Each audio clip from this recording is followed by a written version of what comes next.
hiyo Mheshimiwa Munya na wenzangu wengine, lakini kwa sababu ya shida ambazo zilitokana na visa vya mauaji wakati wa maandamano, uharibifu wa biashara, sisi sote tulisikitishwa sana na yale ambayo yametokea tangu wakati huo.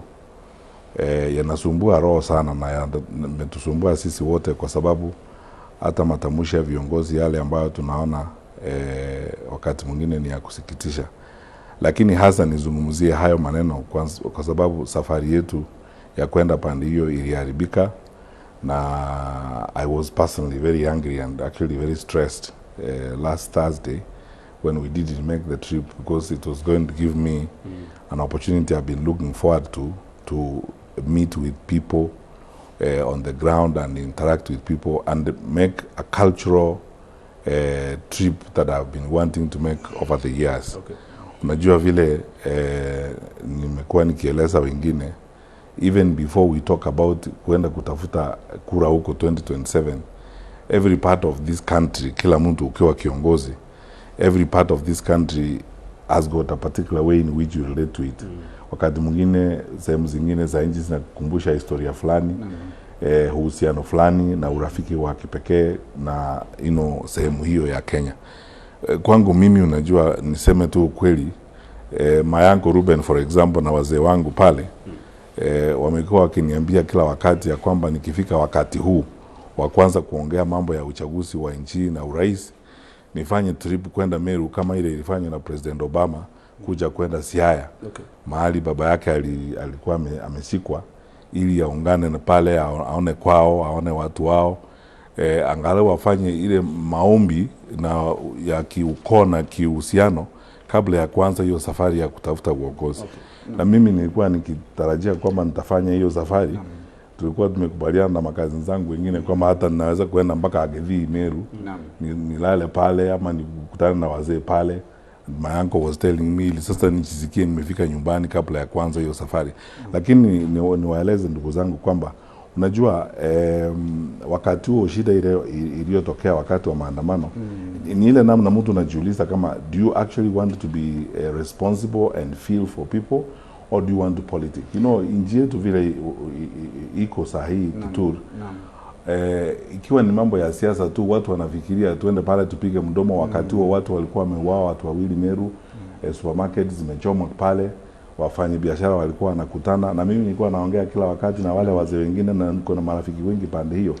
Nikashauriwa na wengine wengi kwamba unajua, kwa sababu umekuja Meru siku zote, hii ilikuwa safari ya kipekee, tusifanye katika mazingira haya. Wacha tungojee kidogo, alafu kukitulia na bila tumeongea tutafanya hiyo safari. Na mshirika wako wa kisiasa Daktari Fred Matiang'i, Peter Munya, alielezea kwa nini ulifuta ziara yako katika kaunti ya Meru, na pia umefafanua zaidi.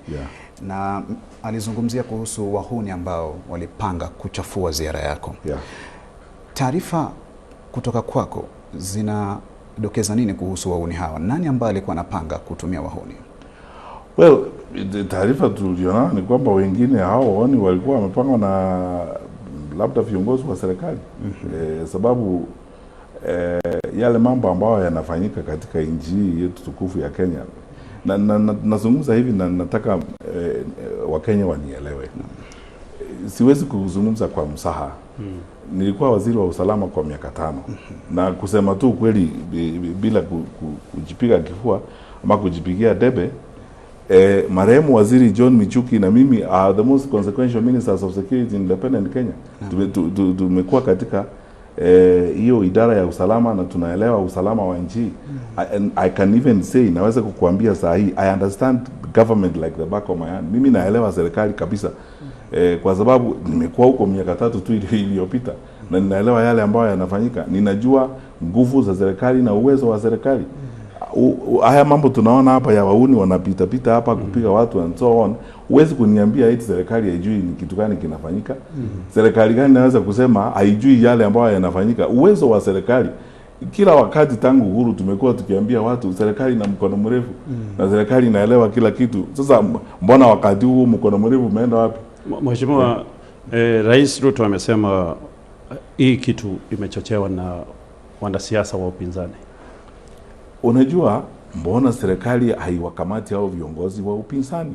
Kwa sababu nikuulize hivi, nimesema mara kwa mara, viongozi wa serikali, wawe viongozi wa kitaifa ama viongozi wa idara za serikali, hawawezi kutoa malalamiko kama wananchi wa kawaida, because you cannot make allegations when you are government, kwa sababu hakuna mtu ambaye ana uwezo wa kujua maneno yote ambayo yanatendeka kuliko serikali.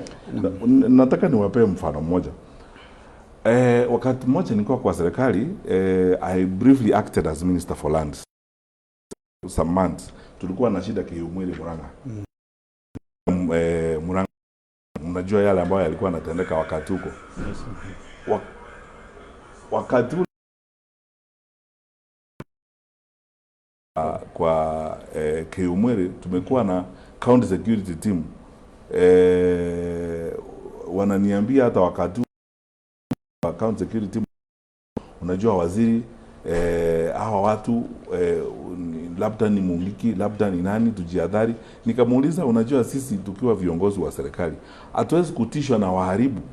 Kama kuna shida hapa, lazima sisi tuingie hapa, tutatue hii shida, tuhakikishe kwamba tumemaliza mambo ya hii shamba and so on. Point I'm making is this, my friends. Na tuseme tu ukweli, hakuna mtu, hakuna kikundi, hakuna mtu binafsi ambaye ana uwezo kuliko uwezo wa serikali. Period. Serikali inaweza jua saa hii nikitoa pesa kwa akaunti moja nipeleke kwa akaunti hii niende kulipa fulani wa fulani. Serikali ina Financial Reporting Center, iko na Central Bank Monitoring and Inspection Unit, wanaweza kujua ni nani ametoa pesa. Kama ukisema Kituru, wewe ndio umelipa watu. Sasa serikali ituambie, wewe pesa yako ndio hii, wewe ndio umelipa hawa watu, wewe ni kiongozi wa upinzani, hawa watu umewalipa ni fulani wa fulani wa kukamata. Na Daktari Matiang'i, umesema ulikuwa waziri wa usalama wa ndani na unaelewa serikali vizuri. Na bila shaka wanasema serikali na serikali. Na viongozi wa upinzani wakati mwingi hupata taarifa za intelijensia kama ulivyozipata hizo kuhusu wahuni ambao walipanga kuchafua maandamano, kuchafua ziara yako Meru. Taarifa hizi huwa zinafikiaje upinzani na taarifa za siri na za intelijensia? Ni kwa sababu unajua, na niseme hadharani hapa leo, na hakuna kitu ya kuficha hapa. Unajua, watumishi wa serikali katika wakati huu, muhula huu wa serikali, na hii mimi nasema labda ni siri na waibia viongozi wa kitaifa Kenya. Watumishi wa serikali wakati huu pia wamechoka na mambo mengine. Na wengine wengi wanaonelea kwamba nchi haiendi sawa sawa. Wengine wengi hata wale wako kwa usalama hawakubaliani na mambo fulani ambayo yanafanywa. Wengine wengi nao pia wanaona mipango ingine inatengenezwa sio mipango mizuri kwa nchi. Haya mambo ndio mengine wengine wanakuja kutueleza wananchi wa kawaida na viongozi wa upinzani, kwa sababu hata wao hawakubaliani na yale mambo ambayo yanafanywa pale. Kwa sababu lazima tuelewe na tujue hivi, wale wafanyikazi wa serikali wengi na wao, they are patriotic Kenyans, they love their country. Mambo mengine ikifanyika kama ikipangwa, hata wao wakubaliani na hayo mambo ambayo yanapangwa. Na wao pia wanasikitika vile hiyo mambo inapangwa. Ndivyo wanakuja kutuambia wakati mwingine, wanasema tumeambiwa hivi ama tutaambiwa hivi. Wewe ongea na watu wengine hapa, hata wakubwa wa serikali wengine wanaweza kukuambia wakubaliani na mambo mengi ambayo yanafanywa. That is how we get our information. Kwa sababu kuna watu kwa serikali ambao nao pia wamechoka na yale yanafanywa, na wao wakubaliani na yale ambayo yanafanywa. Wengine pia ndio wanatushauri, wanatuambia, unajua haya mambo vile yanaonekana sio mzuri, sababu nao pia ni wananchi wa Kenya, wanaona nchi yao haiendi mzuri. Mheshimiwa, waandamanaji wamekuwa wakisema wanataka kuingia katika Ikulu. Serikali inasema hili ni jaribio la mapinduzi. Sijui utasemaje kuhusu hiyo? Unajua, mimi nafikiri ni porojo tu, tuseme tu ukweli, kwa sababu watu wakisema wanataka kuingia kwa Ikulu kwa mapinduzi ya serikali, unajua saa nyingine tunachukulia kiholela mambo ambayo ni ya muhimu sana. Mimi kusema ukweli siwezi kuzungumza. Tuliona wakiingia mpaka bunge, so mimi siwezi kusema eti kumekuwa na jaribio la serikali hivyo vile wanavyofikiria. Mimi nafikiria hii ni porojo tu ya kuzungumzwa. Unajua haya maneno, tuseme tu ukweli, na afadhali ningewaomba, nchi yetu mahali tuko wakati huu, tuko na shida. Tuanzie hapo, tukubali tuko na shida. Na tuko na shida kwa sababu kuna mambo na masuala fulani ya uongozi ambayo haiendi sawa. Tunahitaji tutumie wakati wetu kujadiliana, ama viongozi kusikiza wananchi yale maswali wanauliza na yale wanataka, badala ya kufanya hii siasa. Hii mzunguko unaona inaendelea namna hii. Kwa sababu nimeona viongozi wetu wa kitaifa wengine wakiongea mambo ya ajabu sana. Sasa imekuwa tuko na shida, watu wanauliza maswali, kuna maandamano. Sasa imekuwa ni kuzingizia kabila moja katika Kenya, kusema ni kabila fulani ambayo inataka kuharibu serikali na mambo kama hayo. Na nimekuwa nikiwaeleza wenzangu, unajua haya maneno yote ni kuzingizia tu, ni kushindwa na uwajibikaji wa kazi. Na badala ya kuwajibika kwa kazi na kutekeleza mipango ya kazi na maendeleo na kufuta nchi pamoja, sasa imekuwa ni siasa ya kuzingizia kila wakati. Na nimewaeleza, na mkinipea nafasi nionyeshe wazi. Hawa viongozi wetu wamekaa tu wakifanya hii sarakazi isiyo na mwisho, kuimba tu kila wakati. Mwaka wa kwanza wimbo ulikuwa ni Rais Uhuru Kenyatta na serikali yake ndio waliharibu nini, mwaka mzima hiyo ndio ilikuwa wimbo. Mwaka wa pili wimbo ilikuwa unajua ni Raila na Wajaluo na Azimio ndio wanafanya maandamano, ndio wanataka kuharibu serikali. Hata ikafika wakati mwingine hata rais mstaafu mwenyewe anatishwa. Mwaka wa tatu saa hii ni wimbo nao ni unajua ni Wakikuyu wanataka kuharibu serikali sijui nini. Labda mwaka ujao itakuwa wimbo mwingine ni Wakisii na Wakamba wameungana na Waluya wanataka kuharibu serikali. Tuache msunguko na hii sarakazi. Watu wafanye kazi ile ambao wamepewa wafanye, watoe huduma kwa wananchi. Wananchi hawana shida na mambo mengine, wanauliza maswali kama kawaida, na hiyo maswali inaulizwa na kila mtu, haiulizwi na kabila moja, haiulizwi na kikundi moja, inaulizwa na kila mtu. Na upande wa upinzani unasema utasubiri mwaka 2027 kumwondoa Rais William Ruto mamlakani kupitia kura. Lakini wakati huo vijana wa Gen Z ambao wamekuwa wakifanya maandamano wanasema inawezekana Rais William Ruto aondolewe madarakani kabla uchaguzi mkuu wa mwaka 2027, wakiainisha baadhi ya vipengee katika katiba. Je, kwa mtazamo wako, asubiri 2027 debeni ama mwamko huu wa Gen Z una nguvu ya kikatiba?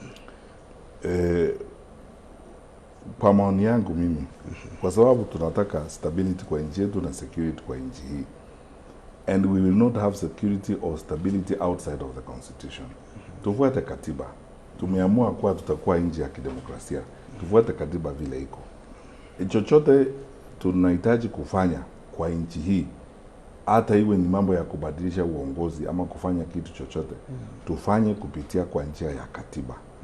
Kama kuna sehemu ya katiba ambayo inaruhusu watu kubadilisha viongozi mbele ya uchaguzi, hiyo ndio itafuatwa. Lakini kama hakuna sehemu ya uchaguzi ambayo sehemu ya katiba ambayo itatuwezesha kufanya maneno kama hayo, tufuate katiba.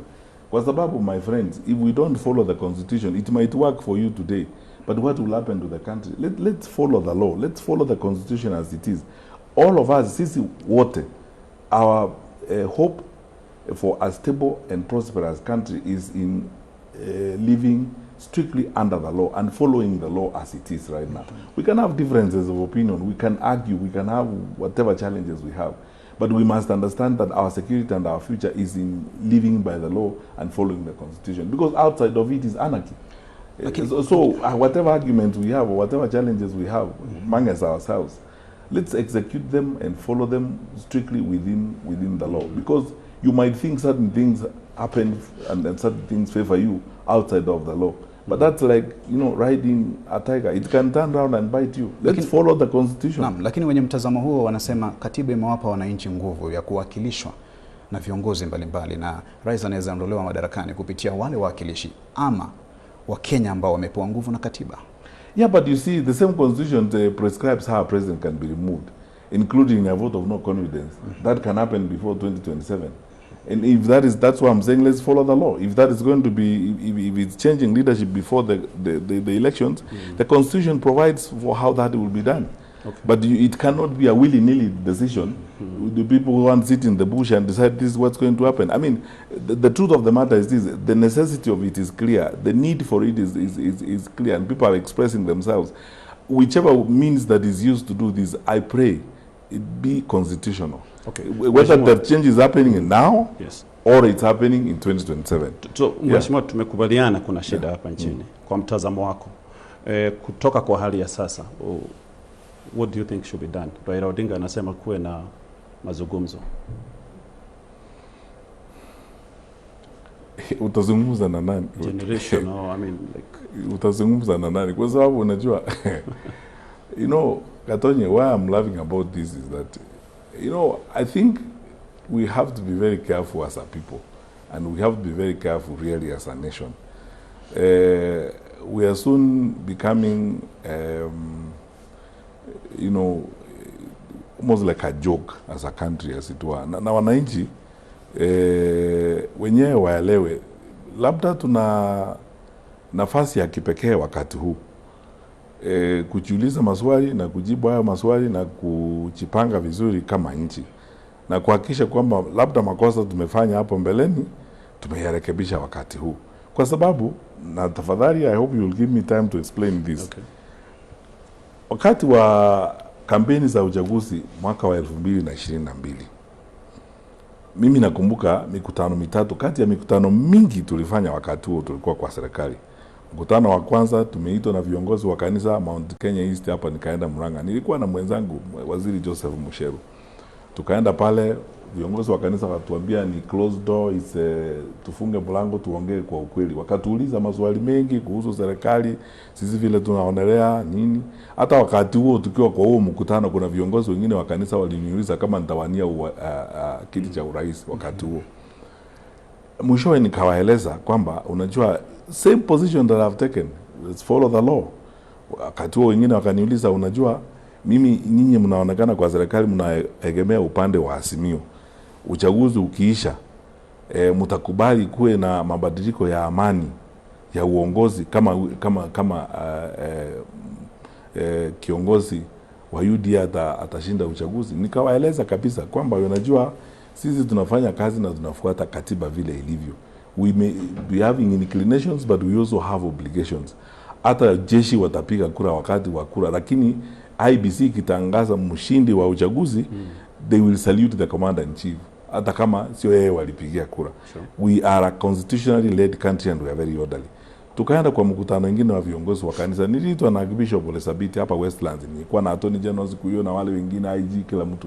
Hapo ndio nilisema haya mambo ambayo yamezungushwa kwa internet sana, kusema unadanganywa. Wazee wa kanisa pale wakaniuliza wao wenyewe, unajua tumeambiwa na wengine hii pesa itatengwa bilioni sijui ngapi ya bodaboda, bilioni ngapi. Nikawaambia wazi, nielewe, huo ni uongo, unadanganywa. Hakuna maneno kama hayo. Mimi sidhani kama inaweza kufanywa hivyo. Kuna njia nyingi za kusaidia hawa wamama mboga, kusaidia hawa bodaboda. Mipango iko mingi ya kusaidia hawa, tukipanga uchumi kiplani, lakini hayo mnayoambiwa ni ya uongo. Hayawezi kutekelezwa hivyo vile mnaambiwa. Mwishowe tukawa na mkutano Naivasha, uliongozwa na Chief Justice. Majaji wote walikuwa huko, Supreme Court na wengine tulikuwa hapo, na kila mtu mpaka DPP huku, Chebukati alikuwa kwa room. Nikaulizwa mambo ya pesa wakati wa uchaguzi. Nikaambiwa sasa, mbona pesa zinaonekana zinazunguka pesa nyingi wakati wa uchaguzi? Nikawaeleza hapo wazi kwamba unajua, nyinyi ni watu wakubwa, mmesoma na mnaelewa nchi. Haya mambo ambayo yanaendelea hapa, kuna pesa za uongo zinazunguka hapa, watu wanaongwa nini.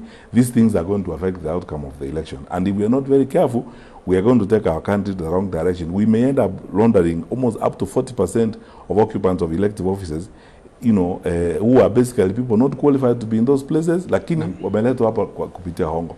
Saa hii tukiongea na nyinyi, last year tumeorodheshwa, we were grey listed kama sisi ni nchi ya money laundering. Wiki tatu ama wiki nne zilizopita EU imetuorodhesha pia, and we are the only country in the region now as a financial transactions insecure environment because of our financial systems. Nasema haya maneno kwa sababu, because of what I want to tell you. My friends, we have a challenge in this country, and there is no future without truthfulness. Let's be very honest with one another and face the challenges of our country head on and address them as they're supposed to be addressed. This lying to each other, you know, saying things that are essentially convenient and things that people want to hear is not going to solve our problems. The challenges we have in our country right now, half of them are as a result of leadership decisions, nothing else. It's not about money, it's not about anything. They're about leadership decisions that have been made that are not right. And lying to each other that we are now going to start having a conversation. Kitur, let me tell you, Every Kenyan who's listening to me or watching me this morning has got 6 representatives. We are probably the most representative country democratically in this region. You have an MCA, uko na MP, uko na women rep, uko na governor, deputy governor, uko na president na deputy president, uko na senator. 6 levels of representation. Sasa hawa viongozi wote katika hizi ngazi zote hawachasikiza wananchi watatue matatizo. Tuanze tena mzunguko mwingine. Tulifanya Bomas 1, Bomas 2, Bomas 1, Bomas everything. And then we go look for another 200, 400 people wakulipo allowances, wakukaa Naivasha, kwenda Nakuru, kwenda Kisumu, kwenda Mombasa. Tunajifanya tunaokota views za wananchi. I mean, these things are there. The law is clear, the constitution is very clear. Why can't we get some work done? What the Gen Z are asking and what Kenyans are asking are straightforward questions. Do you need a council to resolve those issues? Wakati ilifanyika in 2024, sarakazi imepigwa hapo ni kama kucheza kamari. Cabinet imebadilishwa usijui mara ngapi, mawaziri wengine around their 3rd assignment since the Gen Z demonstrations of 2024. So hiyo kamari inaendelea kuchezwa namna hiyo. Then tuanza another new kamari sasa ya mzunguko, tuzungumuze kitambo, you know it, tumefika tena another electoral cycle. Then tuanze tena wimbo ingine mpya and so on. And the problems are there. So mheshimiwa, iwapo Rais Ruto atakuita kwa mazungumzo ya kuokoa nchi, inamaanisha hutaenda? Atahitaji nini kutoka kwangu? What will he need from me? What will I tell him that he cannot hear from the people in the streets? What can I tell him that he is not hearing from the Gen Z? Unajua hiyo ndio zamani kujifanya. What's new? Anaenda kusikiza nini? Look, let me give you an example. 2 weeks ago, we went to Kenyatta National Hospital to see people who had been hurt during the demonstrations, 25th of June. Yes. We went to that ward. There were 17 people admitted there with gunshot wounds across the board. Listen to me very carefully. Those people came from so many communities across the country. I did not see people from one community in that ward. When we came downstairs, I was with Kalonzo and Wamalwa. I left that hospital that day with 7 pieces of paper. I don't know how many Kalonzo left with or how many Wamalwa left with 7 pieces of paper. Somebody walks up to me and tells me, Mheshimiwa, mimi nimekuwa hapa tangu jana, nimeambiwa nilipe 43,000, SHA inaweza lipa 13 or whatever the case was. So sasa natafuta 30,000. Mwingine, unajua nimekuwa hapa, sijui mtoto anahitaji kufanyiwa nini, I'm supposed to pay 73,000, SHA italipa 20, nahitaji kulipa. Last weekend, in a restaurant here in Ngara, I just walked into some place, and then a waiter walks up to me and tells me, unajua hii tunashida, this SHA is not working. My mother, she was admitted in some hospital here in Ngara. Those are stories you hear from around the country. Gatonye, am I the only one who hears those stories? These leaders are living amongst us. They walk around, they hear these stories. So do you need a committee to tell you those? Because those are the issues that need to be solved. Do we need to have a meeting, tuende tukae kwa mahoteli sasa huko, tuanze safari park, then tusome ma speech, tuanze sasa drama mpya, now will be addressed by I don't know who, then another person, speeches, the whole morning is speeches. Then after that, do you need those things to solve the problems that we are facing? Alafu tutoke hapo tuende Mombasa, tupande mandege sisi wote, tupeleke magari ya serikali huko na madereva na maaskari, tunapigiwa masalute huko. Sasa tumeenda conference mpya huko kutafuta solution. Kutoka hapo tuende Naivasha, kutoka hapo. Do you need all those kinds of things to solve the problems? It's straightforward. It's looking at us. I speak to school principals, obviously, because I'm a former minister of education, and I've kept friendships with many of them. Many teachers, because they are my colleagues, I'm a trained teacher. Some of these guys were my classmates in KU. Ninaongeanga na hawa watu kila wakati. I meet parents every day in my life. No capitation in schools. Some principals tell you the last time I received 160,000 or whatever it is, I have debts up to the sky. Some of them cannot tell you what's going to happen. Ukiuliza an average parent, the limit we had kept wakati was saying parents should not be pushed with this burden of school fees and so on. Wanakueleza, ukiuliza watu wengine, even in the private school sector, they won't tell you how much money they're supposed to raise to pay for exams, as it were. We had removed examination fees completely because, as you know, nikueleze Gatonye, when you ask for examination fees, first of all, it is an inclusion issue. there are people who are not going to be able to pay exams, which means they will drop out. We are beginning to see again cases like those. We had worked on 100% transition. The simple and common sense reason why we removed the examination fees is because that is how you ensure inclusion. Everyone can do exams, everyone participates in the process. So it's a participation issue. It's a wastage issue. Mtu ameenda shule amefika wakati wa kufanya exam, hawezi kufanya exam, anatoka. I meet university students. I meet parents who have kids in universities. Wanasema, oh, you know, yesterday I was in a social function and somebody walks up to me and tells me, you know, my nephew alipata help approval in November. We are in July. Ajapata pesa. So many kids are deferring. Oh, let me now go home because I can't pay the visa and do exams. Let me defer and come back next semester and so on. What committee do you need? Let me ask you. I mean, sometimes we should also respect common sense. Okay. What committee do you need to solve those problems? Okay. Sasa tuanze mzunguko mpya. Hiyo style ya kuzunguka sasa kupita huko, sasa tuende tukae mahoteli, tuanze kulala huko, nisijui nini, itana kuleta watu dancers, watu anze kudansi hapo, kutu welcome, ili sasa tuanze kukaa, tuna solve problem.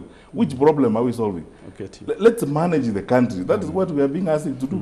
Na Daktari Matiang'i, umezungumzia kuhusu kuwaonya Wakenya kabla ya uchaguzi mkuu wa mwaka 2022 kuhusu viongozi fisadi na viongozi ambao wanahusika na utakatishaji fedha. Lakini baadaye unasema tunajipata tulipo sasa, tunazungumzia kuhusu masuala yale ambayo ulizungumzia. Ni kwa nini Wakenya hufanya maamuzi kama hayo debeni, na unasema kuwa wanadanganyika rais wakati wa kampeni? Unajua, you know, sometimes, to be honest with you, wengine sasa tunaanza kuingia siasa sasa. Unajua vile, kwa maoni yangu mimi, siasa yetu sisi kama Wakenya, wakati wote, na ndio mimi nawasihi wananchi wa Kenya wenzangu, kwamba safari hii tunaendelea mbele kama hakika tunataka kubadili maisha yetu sisi wa Kenya. Tusisikize ya maneno tunaambiwa hapa, hii kasumba ya kugawanya watu kwa ukabila, kusema ni Wakikuyu sijui ni akina nani. Sisi zote ni Wakenya. Shida tulizo nazo saa hii ni shida zinazotukumba sisi wote, bila kujali dini yako, bila kujali ukoo wako, kabila yako, mahali umetoka and so on and so forth. Tutumie wakati wetu wote kuangazia hizo shida tuko nazo. Hiyo ndio kitu ya muhimu. Unajua, wakati wa uchaguzi, ni maneno tulikuwa tunaona wakati ule wa 2022. Unasema, unajua, ni hilo mzunguko ya uongo wa kawaida, sarakasi tu. Watu wanabeba Biblia kubwa inaweza kukuangusha chini. Wanaingia kwa kanisa, wanasema wao ndio Wakristo, ndio wanajua Mungu, wanaomba huko, wanaimba kila siku, wanaenda huko usiku, wanariazi nyimbo huko za dini, wakiita huko mbele kwa microphone, wanaanza kuimba hao ngai kwa. Sasa akiimba huko watu wanaona huyu hata anajua nyimbo ya Kristo, huyu ni mtu wetu wa kuomba nini. Sasa bila kuuliza, watu hawaulizi huyu muungwana, hii mambo tunaambiwa hii ni kweli. Unajua, wao ndio wanapenda kuangalia Biblia kila siku. Hiyo Biblia yenyewe inasema by their works you shall know them. Mambo yao ambao wamefanya. Mimi nawasihi viongozi na wananchi wa Kenya, tafadhali tufanye vile watu wote wanafanya dunia hii, wale ambao wanataka maisha mema. Angalia watu ambao wanakuja mbele yenu wanawauliza hii maswali, huyu anaweza kufanya hii kazi, hawezi. Wengine ambao wanakuja kuuliza kazi ni watu ambao wamekuwa hapa miaka yote. Waulize huyu sasa umebadilika leo umekuwa mtakatifu na mambo kama hayo. Tusipoangalia na kuangazia mambo hayo katika uongozi, tutaendelea kufanya makosa. Tutaambiwa sasa na watu wengine wanakuja, hii mambo unaona ya Kituri na hii siasa unaona inapigwa hapa. Hii ya kuambiwa eti ni kabila sijui gani, hii inataka kuharibu serikali. Hii mambo yote ni ya kurudisha tena kuanza kukusanya watu katika misingi ya kikabila. Tunajua yule mtu Kituri ni mbaya kwa sababu kabila yake and so on. I mean, honestly speaking, hii mambo ya emotional sentimentalism, kukusanya na kuweka watu pamoja kwa misingi ya kikabila, hii yote ndio inaelekea sisi kutupea viongozi ambao unaona clearly wazi kazi imewashinda. Na Daktari Matiang'i, umekuwa mwalimu kama ulivyosema, na bila shaka Rais William Ruto sasa amekuwa madarakani kwa takriban miaka mitatu. Ungempa alama ngapi kati ya alama 100? Maana mimi sitaki kupata judgment na sitaki kutoa judgment. Wakenya wenyewe, unajua the beauty about public service Kituri ni hii. You don't work in darkness. You don't work in a bottle or in a vacuum. Unatumikia Wakenya. Kila mtu ukiamuka asubuhi. I used to say when I was Minister for Interior that, you know, there are millions of Kenyans who will feel my service today as a minister because wataenda kwa immigration kutafuta passport pale. Wataenda kwa chief kutafuta kitambulisho. Watakutana na polisi. They will feel my service and the things I do. The reason why I used to go into schools when I was Minister for Education all the time, I used to argue and I used to tell people that, you know, education does not happen in Jogoo House. There is no education that is given in Jogoo House. The education happens in schools. The children are educated in schools. Teachers teach in schools. They don't teach in Jogoo House. So the most important thing is niende kwa shule mahali education inafanyika so that I can report to my president and tell my president the truth. Nimwambie things are happening or they are not happening. That is how I discovered, for example, the challenges with textbooks across the country, because I could walk into classrooms and ask a student, what lesson is this? Biology. How many of you have got a biology textbook? Raise up your hand. I find there are 4 out of 43 kids. And that time the government is spending money distributing textbooks. So we discovered our process of distributing textbooks doesn't work. Let us now look for a new method of distributing textbooks. So I don't want to pass judgment. That will be my own individual view. Wakenya wako hapo nje ambao wanapata huduma za serikali kila siku, wanaenda kwa maofisi ya serikali kila siku. Wao wenyewe wanaweza kusema na kila mtu anatoa jawabu lake. Unajua saa hii ukizungumza maneno kama ukisema tusahihishe hii, watu wengine wanachukulia kama ni chuki ama ni fitina na nini. Na tunasema mambo ambayo yako wazi, kila mtu anaona kitu ambayo iko wazi. Kuna maswali mengine unajiuliza, nchi yetu ya Kenya vile sisi tumebarikiwa hivi na ile uwezo tuko nao kama nchi, tuna population ambayo is very educated. We have very patriotic population. People who love their country, who work very hard. There isn't a single department I worked with in government where I did not meet Kenyans who are very hardworking, and all they need is just trust. As a leader, when you sit down with them and you give them guidance and they advise you, if you take their advice, you work together as a team, you build a team, you succeed. So Kenyans out there, they will pass judgment on their own because they receive services from the government. Yes, Mheshimiwa, turudi kwa azima yako ya urais. Why do you think you succeed? Najua rais wa zamani Daniel Moi alikuwa anasema siasa ya upinzani ni tamu kwa sababu ni kusema tutafanya. You know, vile nikwambia, I understand the government like the back of my hand. Wakati nilikuwa waziri, in areas where we had to implement even very difficult changes, when I arrived, people told me, you can't succeed.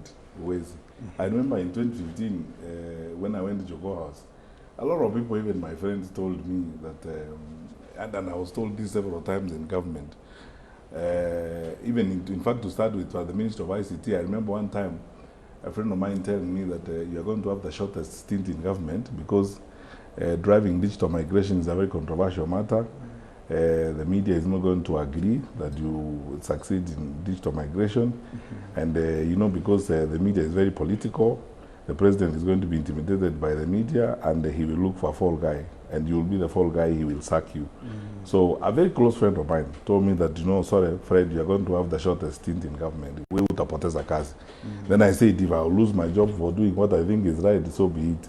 And I'm going to stay on that course until we get the work done. Look at where we are today in terms of our broadcasting and so on, courtesy of staying on the path of that particular reform. When I went to Jogoo, everyone told me the cartels in the education sector, whether they're in textbooks, stealing exams, and so on and so forth. In fact, I was always an industry of between 2.5 and 3 billion. And they told me you have no chance of succeeding. These people who run circles around you, many of them are very well connected in government, and before you say Jack Robinson, they'll be done with you. I told them I'm going to try. We met so many wonderful people, we worked with them, and so on and so forth. The story is out there in the public. I believe this, Gatonji. What this country needs is trust in leadership and honesty in the delivery of public services. And Kenyans are ready to build a team and work with people who can deliver services. I am all about delivery, ensuring that we wake up in the morning and give services to the people. I am all about better and honest management of our country. And because I know that is what Kenyans are looking for, I am not saying some of these things. I can tell you today, if I had the opportunity, there are about 3 or 4, 5, 6 things I can tell you. And when the right time comes and we begin those debates, I'll be able to even demonstrate further to the people of Kenya that some of the things we think are very serious problems can be solved. Because I said half of our problems have nothing to do with even budgets and resources. They have a lot to do with the management decisions and options that we have taken. And because of that, I believe, it deep in my heart, I believe that, you know, if you bring Kenyans together and build trust with them, there's nothing you can't achieve. I was in, and if you give me a minute or so on this matter, as a minister, I worked with nearly about 13 PSS. When you sample these people, I mean, all of them are brilliant people. They are, you know, class A material. Some of them are people who worked with international consulting firms and so on. You know why Kenya is an amazing country? We are probably the only country in this region that has got the best possible human resource capacity to do anything, as it were. The challenge we face is the politicization of public service, disorganization on the part of those who are supposed to organize delivery of service, and sometimes infiltration of politics in these areas.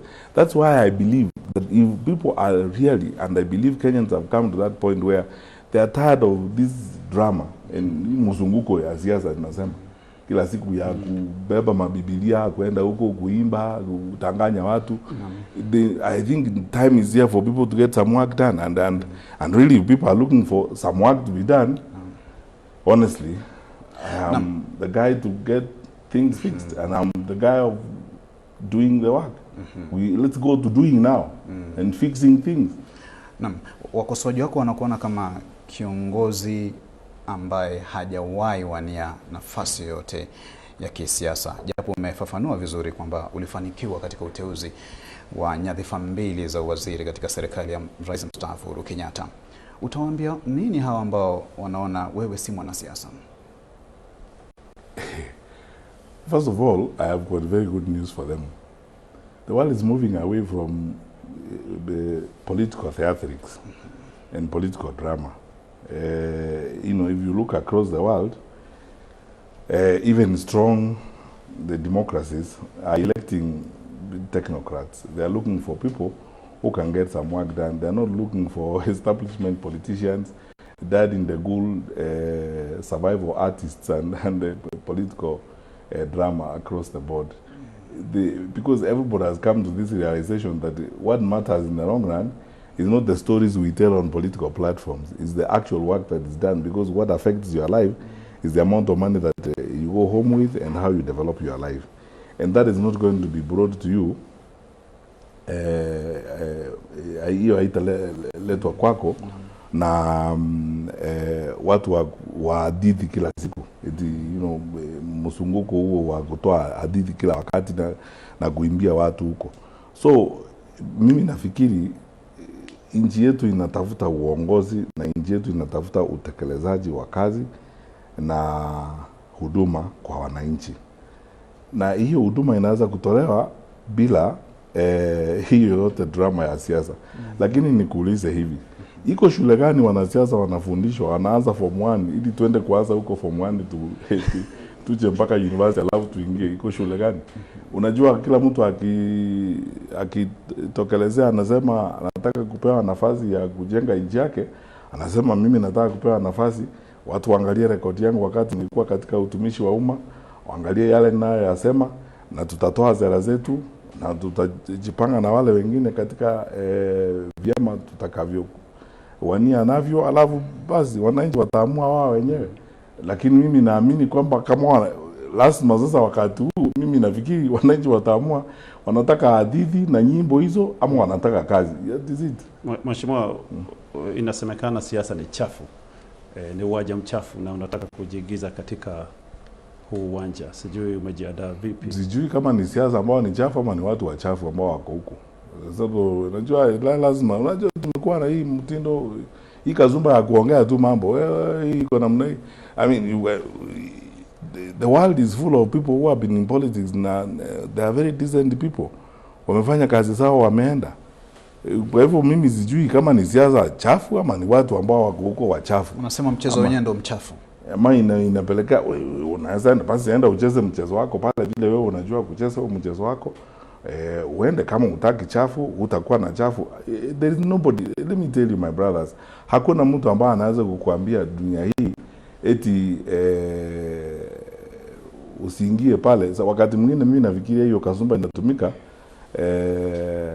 kutoa hofu na kuogopesha watu wengine ambao wangekuwa na usawishi ama uwezo wa kusaidia nchi zao. Okay. Ili sasa watu wanaogopa, wanatoroka, wanasema hatuwezi kuingia hapo, hiyo ni mambo machafu. Because you see, vile naambianga watu kila wakati, even when I was in public service, unajua kama hata ukitaka kunituzi kutoka January mpaka December, kama hiyo ndio kitu unaona ni maana kwako, asante sana. Rais Kibaki alikuwa hapa, amefanya kazi nzuri sana, very respected economist and so on. Mmemwona Rais Kibaki hata siku moja akitusi watu kwa jukwaa la kisiasa, alifanya kazi yake akaondoka. Mmemwona Rais Uhuru Kenyatta akitumikia Kenya, mmemwona Rais Kenyatta akitusi watu kwa jukwaa hata siku moja. You can do your work and go away. What we are seeking to do, ile tunatafuta ni nafasi ya kutumikia nchi yetu. Sio sarakasi na mchezo wa tukanana huko. Sina haja na hiyo. Umekuwa ukifanya kazi World Bank. Sijui kama umejiuzuru kirasmi? Nimejiuzuru kirasmi, nimetoa barua ya kujiuzuru na kutoka huko. Singefanya interview hii kama nilikuwa sijajiuzuru kutoka kwa shirika hilo. Kwa sababu kuna traditions na requirements za kufanya kazi huko ambazo haziwezi kukuruhusu kuingia ama kuhusika katika mjadala wa kisiasa ukiwa huko katika wakati huo. Nimezungumza na wakubwa wangu na nimetoa notice ya kuondoka, na wao wanaelewa pia kwamba ninataka kushiriki katika ujenzi na maendeleo ya taifa langu, na hakuna dhambi kufanya hivyo na hujavunja sheria ukifanya hivyo. Okay. Na changamoto tatu zinazowakumba wa Kenya ni deni la taifa, ufisadi na uhaba wa ajira. Una malengo gani ambayo yanapimika ya kutatua masuala haya utakapokuwa rais iwapo utachaguliwa? Unajua hayo ni maneno mazito na yanahitaji kuzungumziwa kwa muda, hayo yote matatu. Nianze na mambo ya ajira kwanza, kwa hivyo yazungumzia kifupi. Lakini wakati wa kutoa sera wenyewe, mimi haya ni maneno tumeyajadiliana na wengine kwa muda mrefu sana. Na mimi niko na mipango na nitapendekeza njia vile tutakavyoifanya. Unajua, there is no government anywhere on earth that creates employment in and of itself. The government creates employment through public policy and enhancing investment. Investment comes into a country and growth comes as a result of a set of policies. In a country where investors are leaving because of either the way they have been treated or the conditions of investment in the country, that is why you have a problem of unemployment here. I have met people myself, recently, investors and people, and obviously, you'd imagine the kind of experience and exposure I have. I would meet a lot of people of that kind who invest in this country, who are frustrated by so many things. The greatest frustration for them is our inconsistencies, erratic decision making, but most importantly, rent seeking and corruption, as it were. So if these people are leaving the country, there's no way you can create employment. If we take a decision as a government, and this is what I hope we will do, of doing everything we can to enhance investment in our country and growth of the private sector and support that. That's how we're going to create employment. In the wrong, we go out deliberately. There are companies that I can give you, so many instances. There's even a very unfortunate incident that happened here of an American company that was, coming here to invest. They are in the fast food industry and so on. When they narrate to you the experiences they went through to be approved, and they even never got approved because, when they're given conditionalities, you must give so and so an exclusive tender to supply chicken to your business and so on and so forth. Many companies can't deal with those things. They leave. So if those conditions are removed, and they will be removed by honest and straightforward management, effective attention to investment, then you create employment. That's how you create employment. Look at a package of incentives to help people feel comfortable to invest in our country. That's how we create employment. And many other things that we will do. When it comes to the question of debt, as you said, again, the challenge we have is related to the trust and capacity of government. You can't have the level of wastage that we have right now in the country and the level of dishonesty in management of our affairs such as we have, and then hope that you'll be able to even discuss very basic things like restructuring your debt, very basic things like reorganizing your debt portfolio and so on. Have the wastage that we have in the country, which forces us sometimes to borrow even domestically and so on, and worsen our problem of debt, can be addressed by better management. Surely, Kitur, why must we spend, for example, so much budget resources in renovating buildings and offices and so on? We live like a developed country when we are not. It's a question of making the right decisions that we need to make, and by putting our money where our mouth is. Better management and effective management of the country, avoidance of wastage, will help us deal with our debt problem, and therefore, as a result, improve the performance of our economy. Umezungumzia kuhusu kutumia fedha nyingi tu kufanya ukarabati katika ofisi mbalimbali za serikali, na bila shaka kuna ukarabati ulifanyika katika ikulu ya rais pamoja na ujenzi wa kanisa ambao umezua mjadala. Kauli zako ni zipi? Hiyo ndio yale maneno ambayo mimi nasema sitaki kujihusisha na sarakasi. Unajua sasa hii nchi ambayo iko vile tulivyo sasa, stage yetu ya maendeleo. Nakuuliza, wewe ni Mkenya wa kawaida, wewe ni mtu umesoma, you are an intelligent person. Surely 62 years after independence, hizo ndizo vitu tunahitaji kuwa tukizungumzia. Tunajenga sijui nini huko, tunajenga nini huko, mambo mengine hata wewe mwenyewe mimi sitaki kujiuliza na maana wakubwa hata wa kanisa wamezungumzia hayo maneno. It's obvious really. I mean, you know what my position is. That is how we have wasted our time. It's sarakazi too. We're just wasting people's time doing irrelevant things that have nothing to do with the development of our country. Daktari Matiang'i, ujenzi wa kanisa ni sarakasi kweli? Yenye ilikuwa hapo ilikuwa ya mabati, sasa ilikuwa tujenge vizuri. Wanajenga na 1.2 billion anyway. Sawa tu. Na mtazamaji, unatazama mahojiano maalum kabisa hapa na aliyekuwa waziri wa usalama wa ndani wakati wa utawala wa Rais mstaafu Uhuru Kenyatta, Daktari Fred Okengo Matiang'i yuko hapa kutuelezea kuhusu azma yake ya urais pamoja na kuchambua masuala muhimu ambayo yanalikumba taifa kwa sasa. Tunachukua mapumziko mafupi. Kumbuka matangazo haya yako mbashara katika radio 5 za Media Max: Kameme FM, Milele FM, Mayan FM, Meru FM, Pilipili FM na Emo FM pamoja na runinga 2 za Media Max. Nazungumzia kuhusu K24 TV na Kameme TV. Vile vile Media Max inamiliki gazeti la People Daily. Tunaelekea madukani, tutarejea na mazungumzo zaidi.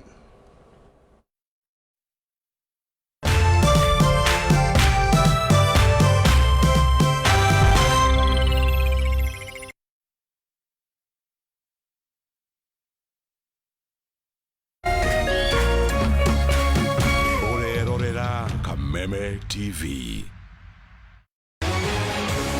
People Daily, Kenya's trusted newspaper, is making history as the first daily to go fully digital. By transitioning from print to the PD News app, we are delivering the same exceptional journalism you've relied on for years in a completely new way to experience it. It's news for today and the future. No paper, no waste. Just real-time updates and customizable stories. This is a leap towards innovation, sustainability, and a better experience for you, our reader. Download the PD app now on Play Store and App Store. People Daily. News that moves with you.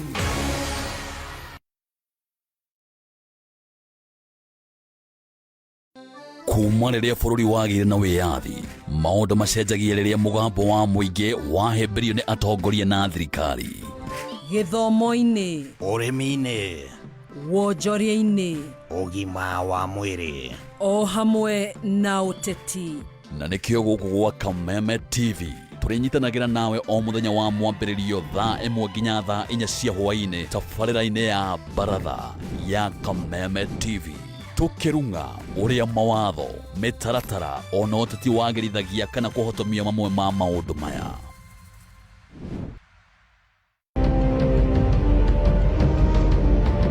na kisha moja kwa moja mtazamaji, basi nakupeleka hapa basi hadi kwa upande wa Japana. Kati huo magaidi wakaanza kuchokoza jamaa fulani alikuwa gaidi ya Zunyuizi na familia yake. Wewe, kwa nini mnakaa kwa meza yetu? Kwa nini mnakuja kukaa kwa meza yetu? Sasa jamaa wetu Tiger One kuona hivyo akaumwa. Mwanzo hapa mtazamaji ni kwa restaurant, sio kwa nyanya yako. Hii ni restaurant. Mtu analetwa hapa na pesa zake. Haya! Kaona akiwa na umama, akamuita kamama. Hey! Kamama, pigwa shock.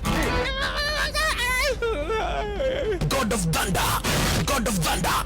Akachomoka biguni, akakuingilia. Toka nafurahia mwanzo firirida imewekwa. Wewe, kwanza kanasikia firirida ni ya Monyonyi. Kanasema mambo iko shwari kabisa. Nyitanagira na DJ Junior the Hindi kwambĩrĩria mũthenya wa Kiumia nginya Aramithi ciahanda thaa 4 cia ũtukũ. Na rĩo mũthenya wa Jumamothi nĩ ciahanda thaa 10 cia hwaĩ-inĩ.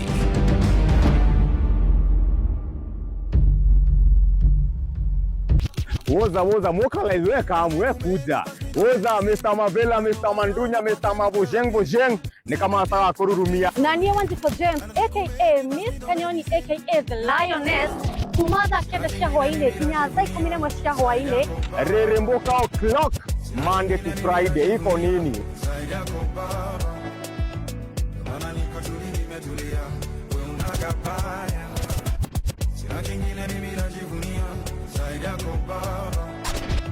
On ones and twos, Mr. Moto kama pasi, DJ Jan 254. Wamwambĩrĩrio Monday, tugakurehere #Afro Monday edition. Naguo wa kerĩ, tukaingĩra thĩinĩ wa kanitha wa Reremboka. Naguo wa gatatũ nĩ Wagwa Wednesday. Naguo mũthenya wa Thursday tuga pulo. Tuendelee ama tusiendelee? Tugacoka makinya merĩ na thutha #TBT. #Ciao gavere nĩyo Throwback Thursday. Ken. Naguo gatano tukamalo.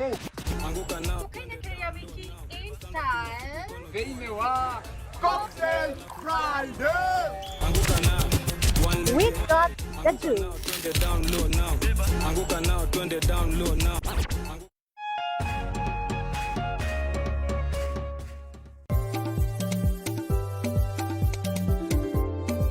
Ũrĩmi nĩguo mũnyiginyigi wa gũkũra gwa bũrũri wa Kenya, ũkĩnyita itemi rĩnene harĩ ũtonga waguo. Na korwo ũrĩmi wakinyanĩrio na kĩo hatarĩ kũrora riũa, haha nĩho ciringi ĩkomete.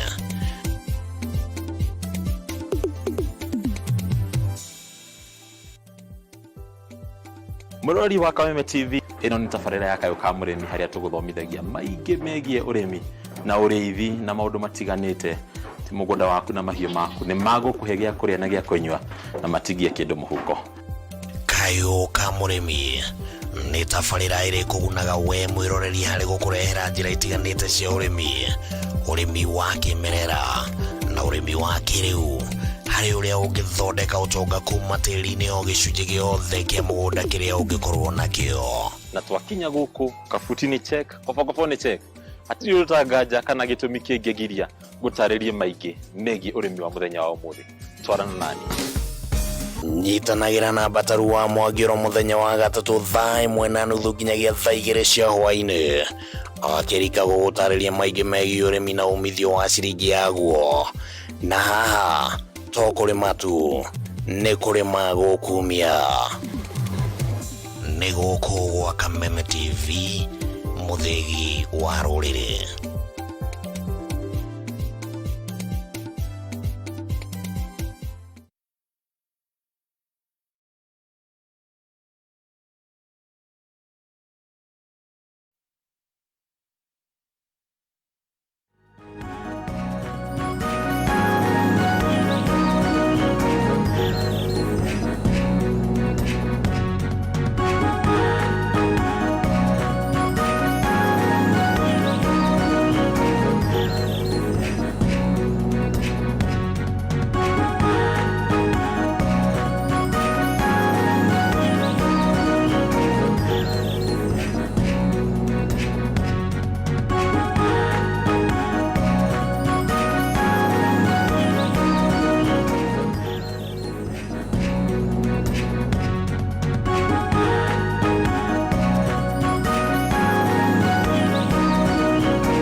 Naam, karibu tena mtazamaji na msikilizaji wa vituo vyote vya Media Max. Media Max inamiliki vituo 5 vya redio: Kameme FM, Milele FM, Mayan FM, Meru FM, Emo FM na marekebisho kidogo Pilipili FM, sasa ni Msenangu FM, pamoja na runinga 2, runinga K24 TV na Kameme TV, pamoja na gazeti la kipekee kabisa, gazeti la People Daily. Mimi ni Daniel Kitu.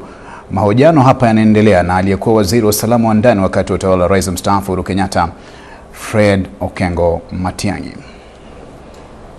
Asante. Tunaendeleza hili gumzo bado na Mheshimiwa Matiang'i, na tukirejea katika azima yako ya urais, watu wengine wanahisi kuwa mwenye anakusukumia hili ni Rais mstaafu Uhuru Kenyatta. Sijui utawaambiaje wenye wanasema hili? Unajua, kwanza kabisa jina wanatumia ni project. Sawa, niseme hivi my friend, huwezi kusahihisha historia. Tuanzie hapo kwanza. Mimi sijakataa na historia iko imeandikwa. Nilikuwa waziri katika serikali ya Jubilee kwa miaka 10. Niliteuliwa na Mheshimiwa Uhuru Kenyatta na nilikuwa waziri wake, na nilishiriki katika utekelezaji wa mipango ya serikali ya Jubilee na sera za Jubilee. Kwa sababu kama zingeamini hizo sera, singekubali kuteuliwa kuwa waziri katika hiyo serikali ya Jubilee. Sera za Jubilee 100% transition ya school tulikubaliana. Kupunguza malipo ya shule tulifanya pamoja. Kuhakikisha kwamba kila mwanafunzi wa Kenya anafanya mtihani bila kuulizwa pesa, hiyo zote ni sera za Jubilee. Mambo ile ya beyond zero yote tulifanya tukiwa pamoja. Ujenzi wa infrastructure in the country tulifanya tukiwa katika serikali ya Jubilee. Wewe mwenyewe unaona hapo Kirinyaga Thiba Dam, ambayo ni kazi ilikuwa yafanya ya Jubilee. Mimi najihusisha na kazi ambayo ilifanywa na serikali ya Jubilee. Nilitumikia wa Kenya kupitia kwa hiyo serikali, na ninamshukuru Mwenyezi Mungu kupitia kwa Mheshimiwa Rais Uhuru Kenyatta kwa kunipea nafasi hiyo ya kipekee. In fact, Wakenya hawangenijua na zingejulikana kama zingekuwa waziri katika hiyo serikali. Na ile kazi tulifanya wakati huo na mabadiliko ambayo yalikuja katika nchi yetu ya Kenya yakiongozwa na serikali ya Jubilee. Tulikuwa hapo sote kwa hiyo serikali ya Jubilee. Mheshimiwa Uhuru Kenyatta alikuwa na mawaziri karibu 30, ukihesabu hata wale ambao walitoka mapema ama wale ambao walitoka katikati ya safari ya hiyo serikali. Zote pamoja na aliyekuwa naibu wake wa rais ambaye ni rais sahi, tulitumikia serikali hiyo ya Jubilee tukiwa sote. Sasa kama mimi ni muradi kuliko mimi zaidi ni yule alikuwa naibu wake wa rais ambaye ni rais sahi. Sasa mimi nakuwa muradi kwa sababu nilitumikia serikali ya Mheshimiwa Uhuru Kenyatta. Na siwezi kusahihisha historia niseme si kutumikia hiyo serikali ama nianze kukana kusema mimi siamini sera za Jubilee. Unajua, hii ndiyo mambo ambayo inaelekea kwamba tunafanya siasa yetu na udanganyifu, sometimes na ujeuri, public relations, kujifanya hapa badala ya kusema mambo vile yalivyo na tuendelee na kazi ile iliyoko, tufanye kazi ya taifa la Kenya. Rais Kenyatta alichaguliwa, alipigiwa kura, hakujiweka kwa madaraka yeye mwenyewe. Na sasa mimi sioni vile naweza kuambiwa eti wewe unasukuma kwenda kwa pande hiyo. Tulikuwa nafanya kazi sote pamoja. Sasa nani alisukuma naibu wake wa rais ambaye ni rais wakati huu? Kama mimi ni project kwa sababu nilifanya kazi kwa hiyo serikali, basi naibu wake wa rais ni project kubwa kuliko mimi, kwa sababu yeye ndiye alikuwa namba 2 kwa hiyo serikali. Tulikuwa sote pamoja kwa National Security Council wakati huo, tulitumikia sisi wote. Na tuseme hivi, siwezi kuambiwa eti ni makosa kwa sababu nilifanya kazi kwa serikali ya makazi ile nyingine. Kama mimi nasukuma kwa sababu ya mali nilifanya kazi na yule tulifanya kazi na yeye, mbona mtu ajaniambia mimi ni project ya World Bank? Sababu sasa hivi natoka World Bank. Kucha hapa nilifanya kazi katika baraza la mawaziri la Mheshimiwa Kenyatta, nikatoka hapo nikaenda kutafuta kazi pale nje, nikafanya kazi nje. Mbona mtu hajasema mimi ni project ya wale ambao waliniajiri kazi wakati huo? Sababu sioni, unajua hiyo Gatoji, nikwambie ukweli. Ni hii kasumba hii ya uongo na udanganyifu, procho hii propaganda na hivyo ndivyo sisi tumeharibu nchi yetu. Badala ya kuangazia mambo ya muhimu ya kutusaidia. ninakuja mbele yenu. Najua kazi ikitangazwa na wakati kazi itatangazwa, sisi sote tutafanya application. Na application tutafanya kwa wananchi wa Kenya. Tutafanyishwa interview na wananchi wa Kenya. Twende tusimame pale. Wananchi wa Kenya watupee kazi kama wanaona tunatosha ama hatutoshi, watuambie asante sana, goodbye. Thank you for trying, vile unaandikiwa barua. Lakini sasa huwezi kusema eti umefika pale wewe huwezi kuangaliwa kwa sababu ulifanya kazi na fulani wa fulani. I mean, sasa hiyo ni nini? Na Mheshimiwa Rais Kenyatta alikuwa mkubwa wangu, alikuwa rais wangu, na amebaki kuwa rafiki yangu na atakuwa rafiki yangu siku zote. Na mimi sitaki kudanganya mtu hapa na siwezi kusahihisha historia. Mimi nitakuwa waziri wa Uhuru Kenyatta mpaka siku ile nitakufa. Hata nikiwa kwa sanduku pale watasema yule mwili huko kwa ile sanduku ni wa mtu ambaye alikuwa waziri katika serikali ya Mheshimiwa Kenyatta. Na hiyo isitakuwa uongo, ni ukweli. Naam, Daktari Fred Matiang'i, madai haya yanapewa uzito na mazingira ya kisiasa. Chama cha Jubilee kimekuchangamkia sana. Katibu mkuu wa chama hicho Jeremiah Kioni mara si moja amesema kwamba utawania urais kupitia chama cha Jubilee, na vile vile chama cha Jubilee kinaonekana kuchangamkia azma yako ya urais. Lakini Kituri, nimekuambia hivi, unajua mimi nataka kuenda mbele ya Wakenya na ukweli, nizungumzie vile ukweli huko. Na sitaki kudanganya watu hapa eti kwa sababu ya mambo ya siasa vile watu wanafanya, nianze kujifanya hapa, nianze kusema nimetoka sijui wapi mbinguni, vile watu wanadanganya watu hapa. Na ukweli ni huu, nilifanya kazi katika serikali ya nani? Chama hicho ni chama cha Jubilee. Nilitekeleza sera za Jubilee, nilikuwa huko. Kwa hiyo fundamentally ukiangalia, utuseme tu ukweli, fundamentally I was implementing Jubilee policies when I was a minister for 10 years. Nimekuwa hapo.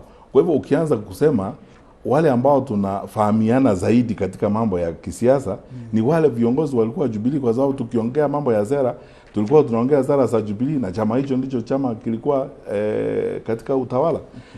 Lakini wakati huu vile nimesema hapo mbeleni, tunaongea sasa, ni wakati wa mjadala vile tunaweza kujiunga na kuungana na watu wote. Na tunazungumza sisi wote. Kuna vyama vingi ambavyo tunazungumza nao wakati huu.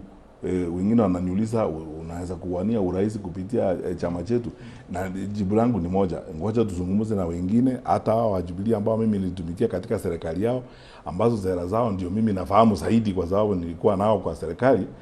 Tunaongea nao kama wanachangamkia mimi, ni kwa sababu mimi nilikuwa waziri wa Jubilee, na fundamentally ukiangalia essentially my performance in the public service was on the basis of the policies of the Jubilee administration as wakati huo. Sasa tunaongea na wote ambao wanahusika katika wakati huu wa uchaguzi. Tukifika mahali kama kuna chama kitapendekeza zaidi, kiseme hata DCP iseme wewe kuja uwe candidate wetu, si tutaongea wakati huo. Lakini mheshimiwa, ukisikiza Kioni anaongea ni kama tayari mmekuwa na makubaliano. Kwa hivyo nataka kutuambia Kioni anasema mambo ya sivyo. Ni confidence ya mtu. Kuna secretary general wa chama vyama vingine pia wanaongea na hiyo confidence. Kwa hivyo let us not read what is not existent. We are overreading things. But all I'm saying is fundamentally my first interaction with political activity in this country is with Jubilee. Let me not lie. No. And then second, by the way, it is not a proscribed organization. Imepigwa marufuku Jubilee. Haya basi, tunaongea nini? Tuendelee kuzungumza, tukifika wakati wa kuamua mambo ya vyama. Kwa hivyo kwa sasa hauna chama? Nitatangaza chama changu hivi karibuni. Mtasikia tu. Umezungumzia kuhusu chama cha DCP. Kuna uwezekano wa kupeperusha bendera kupitia chama hicho? Mimi sijui, tunaongea. Nimesema tunaongea saa hii. Unajua ukiongea na watu wakikupendekeza, umekutana na wasichana wengi hapo, mnaongea nao, utasema nitaoa hivi karibuni mwezi Disemba nitaoa. Nawezaje kusema utaoa huyu? Umesema ninajipanga, ngoja Disemba ifike uone nani nitaoa. Katika mipango hiyo kuna mpango wa kuanzisha chama chako? Ninaongea na wale wangwana wako, tunaongea nao. Hakuna hata haja ya kuanzisha vyama. Kituri, wacha nikuulize kitu moja. Najua yale mambo ambayo yananizangasha kwanza kupitia kwenu nyinyi watu wa waandishi wa habari. The last time I checked, Kenya iko na vyama vimesajiliwa 88. Hizo ni vyama zaidi ya vyama vyote vya kisiasa katika Europe. Kijumuisha vyama vyote vya kisiasa Europe, German, Poland, Sweden, UK, everywhere. Hizo vyama vyote katika Europe, I don't think hivi naweza kufika 89. And look at our economy. It is probably less than 10% or so of that particular economy. Unajua sisi kama wa Kenya, mimi nataka kusema hivi ukweli.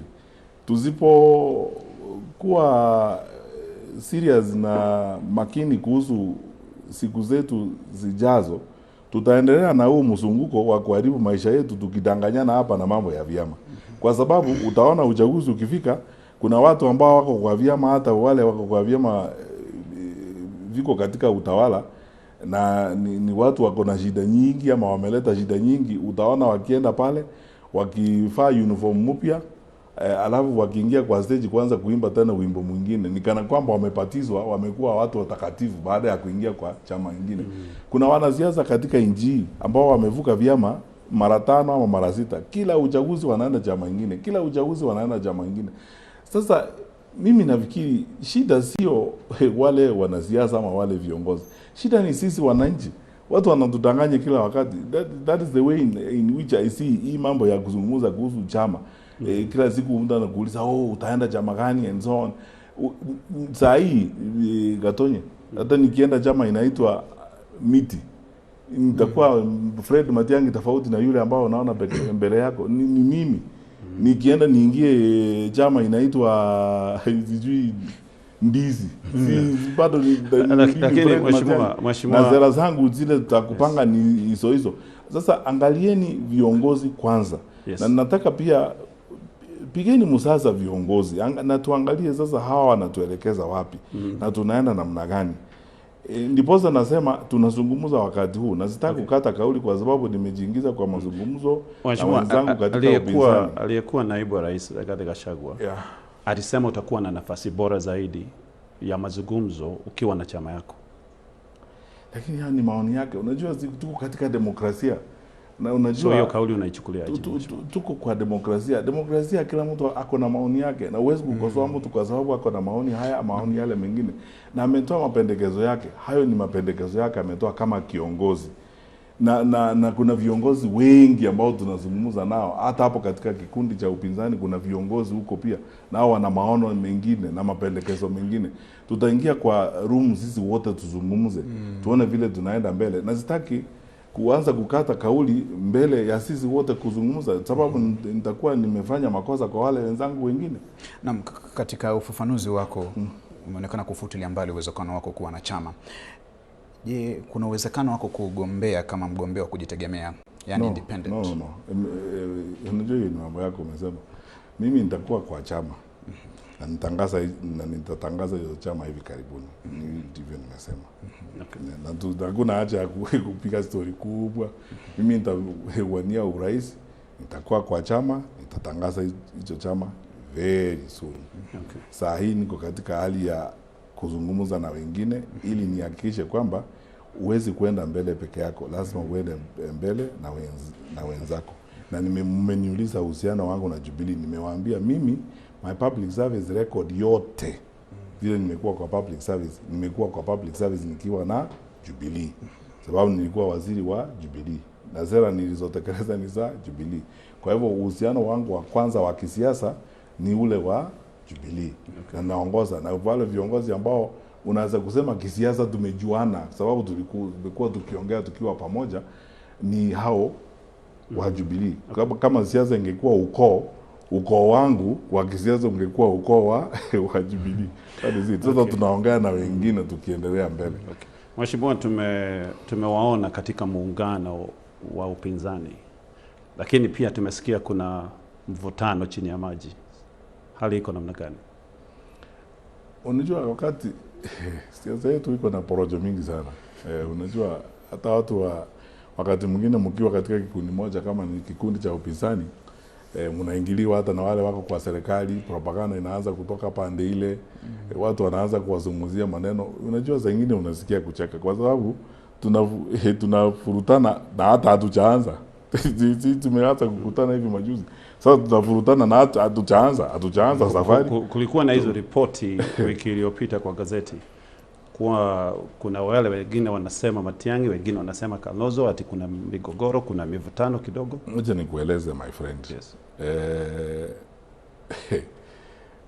as I said, unajua hii ni ile porojo inachekesha. Unajua mnawezaje kuwa mnafurutana na hata mchaanza safari mmeignite gari tu namna hii, mshaweka petroli hapo kwa petrol station, hamjaenda hata kilomita 2, tuanza kusema mmeanza kufurutana na safari hata haijaanza. Lakini ngoja nikueleze, ukweli ni kwamba wale tuko pamoja, tumeungana pamoja, si ni wanasiasa na ni watu ambao wanatafuta viti. Yes. The truth of the matter is that we are not Christian Union. Sisi si Christian Union ambao tunaingia hapo kuomba na kuimba nyimbo kila siku na kuomba na kusema hosana tuende nyumbani. Kila mtu ako na matakwa yake na mambo yake ya kuongea tukiwa hapo ndani. Lakini broadly kwa ukubwa tumekubaliana kwamba nchi yetu ya Kenya inasema sisi wote tusimame pamoja. Wakenya wamechoka na mambo ya kufurutana kwenda vikundi azitwa. Hiyo ni kitu ambayo tumekubaliana sisi wote. Na ndio nilisema wakati ule tuliongea kule kwa Mheshimiwa Rigathi kwa mjona, niambia watu, if you bet on us disagreeing or having a difference, you will lose your bet. Because sisi wenyewe tumezungumza, and you see hatujatoka kwa nyumba moja, hatujaamuka kutoka kwa nyumba moja tukakutana pale tukasema tukubaliane. Unajua wazungu husema kitu kwamba fools seldom differ. Eti watu wajinga hawawezi kutofautiana wakiwa wajinga wote pamoja. Ukiweka watu wajinga kwa room moja, wao kila mtu anakubali kila kitu kwa sababu wao wote ni watu washenzi, wajinga. Na wale tuko pale ndani sio wajinga. Kuna watu werevu, tunabadilishana maoni. Kuna mambo ambayo labda tunaweza kuwa na maono tofauti kuhusu sera. Tukianza kutengeneza platform zetu, tutakuwa na mjadala, tunaheshimiana. Kuna watu ambao wako na uzoefu wa siasa, kuna wale wako na maono tofauti. Kufikia yale ambayo tumesema ni kusema kauli ya kwanza, sisi zote tuwe pamoja. Okay. Sasa tunaendelea mbele tukiconvince each other, wewe tuende namna hii, tuende namna hii. Consensus building is not easy. It comes after a long period of time.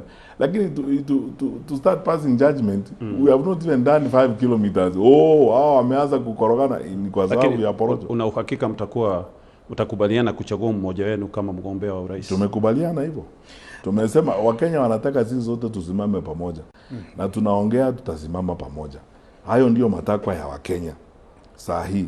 Na tumeenda sehemu nyingi za Kenya. You know, when we have individual meetings, hata wale watu ambao wana kuja kutungumuzia, na mimi nafikiri that is what happens with those who see my colleagues in that arrangement. Mimi hata wale viongozi wa mashinani ambao ninakutana nao, wengine hata nikienda nyumbani weekend ama nikipatana na watu hapa town, wale wanakuja kuniona, jambo lao la kwanza, hata wale viongozi wa dini wananiambianga, Fred, tafadhali sasa tunataka msimame pamoja so that we unite the country and we give the country an alternative focus as we go forward. That is the message we get from everybody. Sasa sisi tuwe wajinga, tuanze kupigana na hata hatujaanza safari. Na katika meza hiyo ya mazungumzo ya kukubaliana, washirika wenzako wa upinzani waamue kwamba Fred Matiang'i hata kuwa mgombea urais wala mgombea mwenza, utachukuliaje? Tumekubaliana tutakuwa sisi wote pamoja. Unajua hiyo yote, hiyo maswali ni namna nyingine ya kukaa kunizukuma kusema unajua mimi niko namna hii. My friend, nimeongea kwa I believe Kiswahili ile unaelewa. Sisi tumekubaliana tutasimama pamoja. Katika mazingira haya tuliko ya kisiasa, ni vizuri tujaribu kwenda pamoja. Nchi yetu imekataa hii migawanyiko. Tumegawanyika kwa muda mrefu. Kila wakati wengine ni misingi ya kikabila, wengine ni misingi ya huku. Saa hii Kenya inahitaji uongozi wa kusuluhisha shida ile wananchi wako nayo. Sometimes ukiangazia hayo maneno, unaona kama focus on individuals is not as important as getting the job done. Kwa sababu watu wamesumbuka sana. Kila mahali ukienda ni hiyo nduru inapigwa, hawa wanapiga nduru, na kusema tu ukweli, nchi sasa unajua vile nchi inaendelea mbele. Gen Z wametuonyesha vile tunahitaji kuishi. Hakuna haja ya kuangazia mambo ya kabila, mambo ya huu na huu. Kwa sababu unajua watu wanatafuta suluhisho. Wewe ukienda hospitali Kituru, ushauliza pale kwa mlango, eti wale madaktari wako duty leo kabila yao ni gani? Ili nione kama anaweza kutibiwa. Si unaingia pale, umeenda, wewe ni mgonjwa, unataka utibiwe. Sasa kama nchi inahitaji kutibiwa, sasa ni kuuliza maswali eti huyo daktari ni kabila gani atatusaidia? Watu wanataka suluhisho. And you see the population profile of our country as it is right now, 70% of our population are below the age 35. Hao ndio wenye nchi hii. Wale 30% tuko beyond 35 years, we are a minority. The majority of our country that is below 35 years is 70%. That majority is not interested in this nonsense about the tribe, what, you know. In fact, they themselves don't even care. What they are looking for are solutions to the challenges that they face. And those are the solutions that we need to offer this time. That is why when there were Gen Z demonstrations, even the children of people who hold public responsibilities walienda kujumuika na wenzao kwa sababu wanataka kutafuta suluhisho. Kama baba yako ni mkubwa wa serikali ama ni mkubwa wa siasa, hiyo wao hawajali hayo, watu wanatafuta suluhisho. This time in Kenya, it's going to be solution focused leadership. That's where we are headed. Solution focused leadership, who will solve our problems, and to go out there and make propositions and convince people that you actually can solve their problems and fix the challenges of the country. It is about fixing the challenges of development in this country. So the country is looking for a fixer to sort out problems. That fixer is not, they are not going to ask you what tribe you are. They want to take a solution. Na mkinipea dakika moja Gatonye. Wakati nilikuwa waziri wa elimu, my friend, nilienda shule kutoka Timbila huko mpaka wa Taita Taveta na Tanzania, mpaka Mtwara Nyeri, mpaka kila mahali. Hakuna shule nilikuwa naona, hata nikiendesha gari namna hii kwenda Nakuru, nikifika hapo njiani naona signpost Naivasha Boys naingia, kama niko na nafasi kidogo wanasema naingia, kwa sababu hapo ndipo elimu inafanyika. That the country wants to focus that way. Na hakuna shule nilienda hata moja, mtu hata mwalimu hata mwingine aliniuliza mimi ni kabila gani, walisema waziri amekuja. Na hakuna shule niliingia niliuliza principal wewe ni kabila gani. Siku moja shida ilitokea, kwa mtoto alikufa shule nyingine pale karibu na Kakamega. Nilipanda ndege hapa KQ in the morning. I was in Kisumu by 7:30 I was in the school. Kabla hata wa Jamount parade nimeingia kwa shule, ninatafuta mwalimu mkuu. Hata alikuwa hajafika staff room, ninapatana na wale walimu wako kwa duty, naanza kuambia shida gani imetokea hapa, tusuluhishe shida. That is it, that is the attitude. Sasa hatuwezi kuanza kuzungumzia eti kabila hii kabila nyingine. Utakuwa ukijizungumzia wewe mwenyewe ukianza kuuliza maswali kama they will be no Kenyan you will be talking to. Mheshimiwa, kuna hofu kwamba wengine wenu wanavutiwa kuingia katika serikali. Sijui kama hili limekufanyikia ama sijui kama uko na taarifa kama hii. Mimi sitaki kuzungumzia porojo sababu mimi sijui nani anavutiwa kuingia serikali. Wengine hadharani pia. Mimi sijui nani anavutiwa kuingia serikali. Mimi hakuna mtu amenivutia kuingia kwa serikali kwa sababu na tena unajua tutazungumzia haya maneno wasi hapa. You know, we are all adults. Sisi ni watu wakubwa. Hakuna watoto hapo, kwa hiyo maneno tunaongea. Sasa it's indeed obvious, it's abundantly clear saa hii vile tulivyo kwa nchi. Tunataka kusuluhisha shida ambayo iko kwa hii serikali. Mimi sasa sioni unavutiwa kuingia huko iko suluhisho. Yaani kuingia huko ndio suluhisho. That is the solution. Na Daktari Fred Matiang'i, kila Jumanne jioni K24 TV na Kameme TV tuna kipindi maalum kabisa kwa vijana wa Gen Z. Tunawapa nafasi ya kufunguka na kuzungumzia kuhusu masuala muhimu na mabadiliko muhimu ambayo wanataka humu nchini. Vijana hao wanasema wanataka kusafisha mfumo wa siasa. Wanataka kuondoa wanasiasa wa Kongo, wanataka kuondoa wanasiasa fisadi. Je, safisha hii itakunasa? Mimi si mwanasiasa mkongwe. Si unasema wanataka watafuta wanasiasa wa Kongo. Mimi sasa sisema ulisema mimi sijaingia siasa hiyo naingia kwanza. Mimi si mwanasiasa mkongwe. Mimi si mfisadi. Unasema wanataka kutoa watu ambao hawajakuwa na siasa. Sasa mimi hiyo klasi hiyo category yao sasa mimi itanipata wapi, kwa sababu mimi si mwanasiasa mkongwe. Mimi mnaniambia sijaingia siasa, saa hii ndio naingia, sijui anza siasa, ninajifunza. Mimi ni mwanasiasa form 1. You know, and so on and so forth. Sasa itanipata wapi hiyo safisha hapo?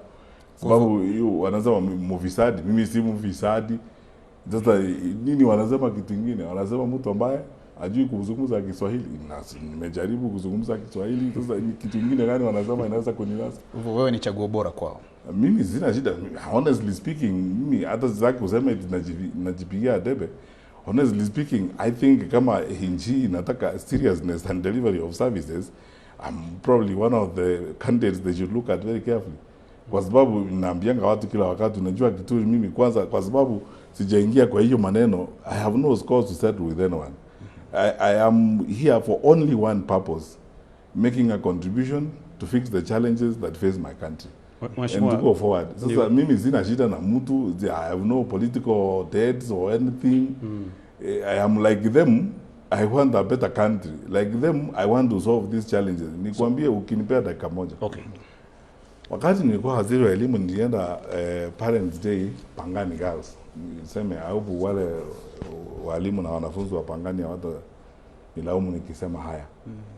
Tukiwa pale you know, nilianza mfumo mwingine wakati nilikuwa waziri wa elimu. Nilikuwa naambia walimu wenzangu na wazazi kwamba tukiwa na mikutano na wanafunzi ni vizuri tuanze kusikiza wanafunzi. Sababu wakati mwingine tunazungumziwa na walimu na wale watu wakubwa pere tunaenda pale tunakula pilau tunapotea. Sasa nikaambia tafadhali tubadilishe mfumo wa kufanya mikutano yetu ili tusikize pia watoto wetu, kwa sababu lazima wanataka kutuambia kitu. And you know this contest, that time mambo ya Gen Z is about voice. It's about being heard. It's about expressing themselves. We have run a society for a long time that does not listen to others, especially the young members of society. Power is operated from a structure of top bottom. To wale wakubwa, wale wako juu ndio wanaelewa, hawa wengine wasikize vile tunaongea. Gen Z is redefining that particular dynamic and that power relations. So msichana mwingine mwanafunzi, I think she was a form 4 student, amechomoka kutoka hapa akachukua microphone akaniuliza directly facing me. She asked me, Minister, that's the first time I was doing one of my first meetings in schools. News Minister, and she almost drove me to tears, that girl. We work so hard, but there are some schools that access exams. You know, some of the courses we want in university, like medicine or to go into law, they are filled by the time we are selected by schools. Some of those that have accessed the exams. What are you going to do to guarantee that those of us who work hard and get genuine grades, we also have a chance to compete for those courses? You know, why that was an emotional moment to me was I was being challenged by our children, kuulizwa, because some things had happened in the past that were not right and so on. That is the same moment we are facing in the country today. The younger members of our society are asking the same questions. We've been on this forever, 62 years after independence. There are questions about inclusion, there are questions about fairness and objectivity, there are questions about accountability and so on. Will you step up, face us, and provide an opportunity for that? That is the question that I can hear being asked, and my answer is yes. Okay. That is it. So mimi vile ninaona how we are moving forward on this matter. Let us answer the national questions that are being asked. Okay. And these questions require people who can get something done. Then the usual drama and PR, you are going to see it. You wait until the campaigns proper begin. You know, people are marshalling resources to pay bloggers to clean them. They are paying all manner of things. You will see all these things. It's upon the people of Kenya to decide. And I think what we need, and the question has already been placed. The issue is how do we go forward and ensure that that is done for the sake of our Wacha niulize hii directly, Mheshimiwa. Wewe ni kiongozi aina gani? Kwa sababu watu wengine wanakuchukulia kama kiongozi mkali ama mwenye kiburi. Well, you see, first of all, mimi naheshimu mawazo na maoni ya wale wengine. Kwa sababu unajua uwezi kujiona wewe mwenyewe. Tofauti ya private and public life ni kwamba ukiwa katika public life, wananchi wanakuona na wanaona ile kazi unafanya, na wao wenyewe ndio wanaweza kusema vile wanakuona. Kwa hivyo kwanza sitaki wakosoa niseme you know, wale wanasema hayo wanasema ubaya kwamba mimi ni kiongozi mkali. Lakini unajua hii jamii yetu ya Kenya, mimi vile naona na nakwambia ukweli, kwa sababu kwa muda mrefu sana tumezoea viongozi wa kuongea na kupiga story na kupiga mdomo. wale viongozi ambao wanazingatia utekelezaji, delivery and getting results done, wanaonekana kama ni viongozi wakali. Mimi nafikiri ukali wangu unatokana na kule kusisitiza kwamba kama tuliamuka kutoka manyumba yetu leo asubuhi, tukaambia watu pale kwa nyumba tunaenda kufanya kazi, tafadhali tuingie pale tufanye kazi, na hiyo kazi ionekane, itaonekana kabisa na itajizungumzia hiyo kazi yenyewe. Wakati tulikuwa kwa serikali, na nimesema haya mara kwa mara, mimi nilikuwa namuuliza hata Mheshimiwa Rais wakati mwingine akinipea mamlaka, nilikuwa namuuliza what do you want to achieve, what result do you want to achieve, wewe unataka kuona nini hapa? Na kila wizara tukienda, Mheshimiwa Rais was very categorical in most cases, you know. Aliponipea for example ile task ya Kiomweri, aniambia mimi nataka hii maneno ya Kiomweri ishe in the next 3 months, kwa sababu sitaki kwenda kwa baraza siku nyingine alafu mama achomoke kutoka kwa halaiki ya wananchi pale akipiga mayowe eti bwana yake amekatwa kichwa na mwili hujapatikana na mambo kama hayo. Sasa mimi nikiingia hapo, mimi sitaki kuangalia left or right, na focus hiyo result niliambiwa na mkubwa.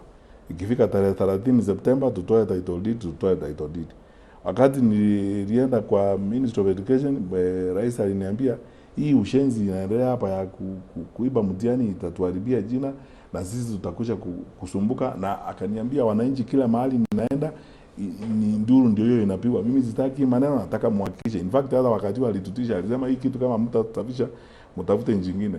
Sasa mimi nikiamuka asubuhi kila ujao, kazi yangu ni kukusanya wenzangu wote katika hiyo wizara na kuambia my friend, results we want in easy.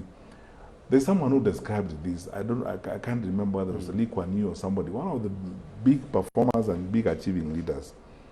That sometimes, my friends, leadership is all about achieving the objectives you have as a country, getting the results. You can stand up and say, while I was there, I did A, B, C, D. This is how results are realized. Na uongozi ni sawa. Tunaweza kupendana, tuambiane story, tuimbe, tukule pamoja, tudanganyane. Hizi lugha unasikia hapa hizi karibuni, ya kuunganisha waya, nini ndio nilikuwa nikapanga, nikaunganisha waya, nikatenga, sijui nikafanya nini. That is not what the country wants. What the country wants results. You know, umefanya nini? Asubuhi waamuke wapate ile barabara imejengwa na hiyo. In fact at that time hata hakuna haja kujipiga kifua kwenda pale kusema eti mimi nilitengeneza barabara. Si sasa nikuulize wewe Katonyi, Thiba Dam ziko hapo Kirinyaga. Hakuna haja mtu kukwambia Thiba Dam ilijengwa namna gani? Si unaiona wewe mwenyewe kazi iko huko. Sasa mimi ni mtu wa kuzingatia kazi. Kama ni ukali, watu wanasema ni ukali, hapo ni mambo ya kuzingatia kazi.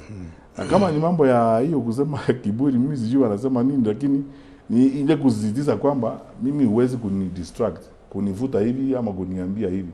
Tukikubaliana yale tunafanya, mimi nafuatilia yale tulikubaliana tufanye. Na hatuwezi kuanza safari kutoka hapa eti tunaenda kufanya kazi pande ile, tukifika njiani uanze sasa kuniambia unajua vile iko be a human being, unajua mambo hubadilikananga saa nyingine, wewe tubadilishe hivi. Sasa kama hiyo ndio inaonekana kama ni kiburi, mimi sijui, lakini mimi najua kwamba mimi ni mtu wa kuzingatia results. Na nikipewa kazi, utekelezaji ndio my greatest strength. Na kutekeleza, natekeleza na watu wote. I can give you 100 names of senior civil servants I worked with in government. Wonderful men and women I love to this day because of the wonderful work we did together. Na ilikuwa tu kuwauliza wangwana tufanye nini hapa. Wakubwa wengine wa serikali mimi nilikuwa na wauliza nikiingia kwa wizara. You know, there are people I worked with, I can give you names of people I met in government ministries, fantastic, wonderful people. You ask them, hata mimi nawauliza kama waziri, mnataka tufanye namna gani? Wananiambia waziri, ukifanya hapa utavunja sheria, ukifanya hapa tuende namna hii. Utekelezaji. Naam, uliniuliza kuhusu kile ambacho Gen Z wanatazama wanapomtafuta kiongozi ambaye ataongoza mwaka 2027, na swala jingine ambalo wanatazama ni kiongozi ambaye ataheshimu katiba. Na katika mazungumzo na vijana hawa wanasema mauaji yamezidi. Zaidi ya vijana 60 walipoteza maisha yao katika maandamano ya mwaka jana ya kupinga mswada wa fedha wa mwaka 2024. Mwaka huu kukawa na maandamano mengine, zaidi ya vijana 30 tayari wamepoteza maisha yao. Wengine pia wamekukashifu kuhusu miili iliyopatikana Mto Yala, na mauaji haya ya kiholela yanaonekana kuwa kidonda katika taifa hili na ni kala moto kwa serikali yote ile. Utawajibikiaje madai haya na utakuwa kiongozi wa aina gani katika kuheshimu katiba? Wakati tulianza mahojiano haya niliwaambia hivi, mimi niseme tu kweli, hatuna nchi bila katiba, na huwezi kuwa na serikali bila katiba, bila kuzingatia katiba. There is no government, we cannot have order without the constitution and the law, honestly speaking.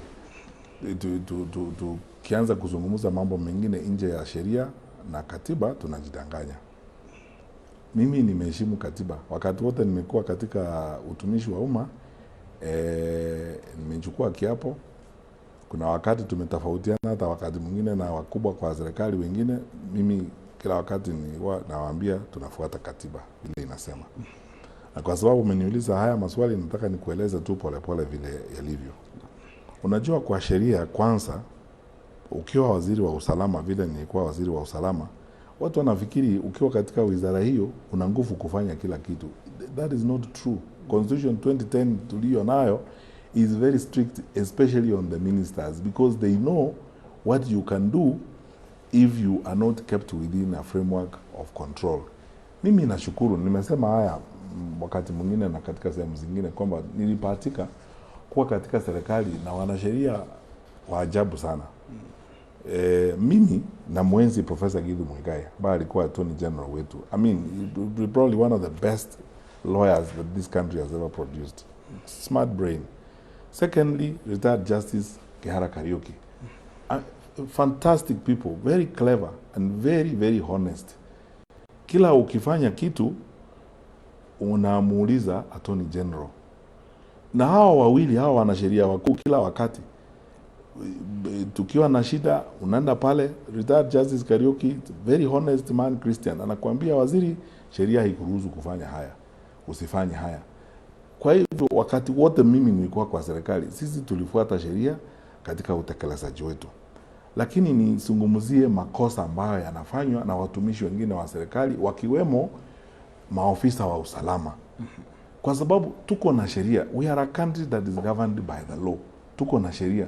Unajua Kituru, hata kwa kanisa kuna sheria na itikadi za kanisa. Nasema huyu ukiwa bishop ufanye hivi, ufanye hivi.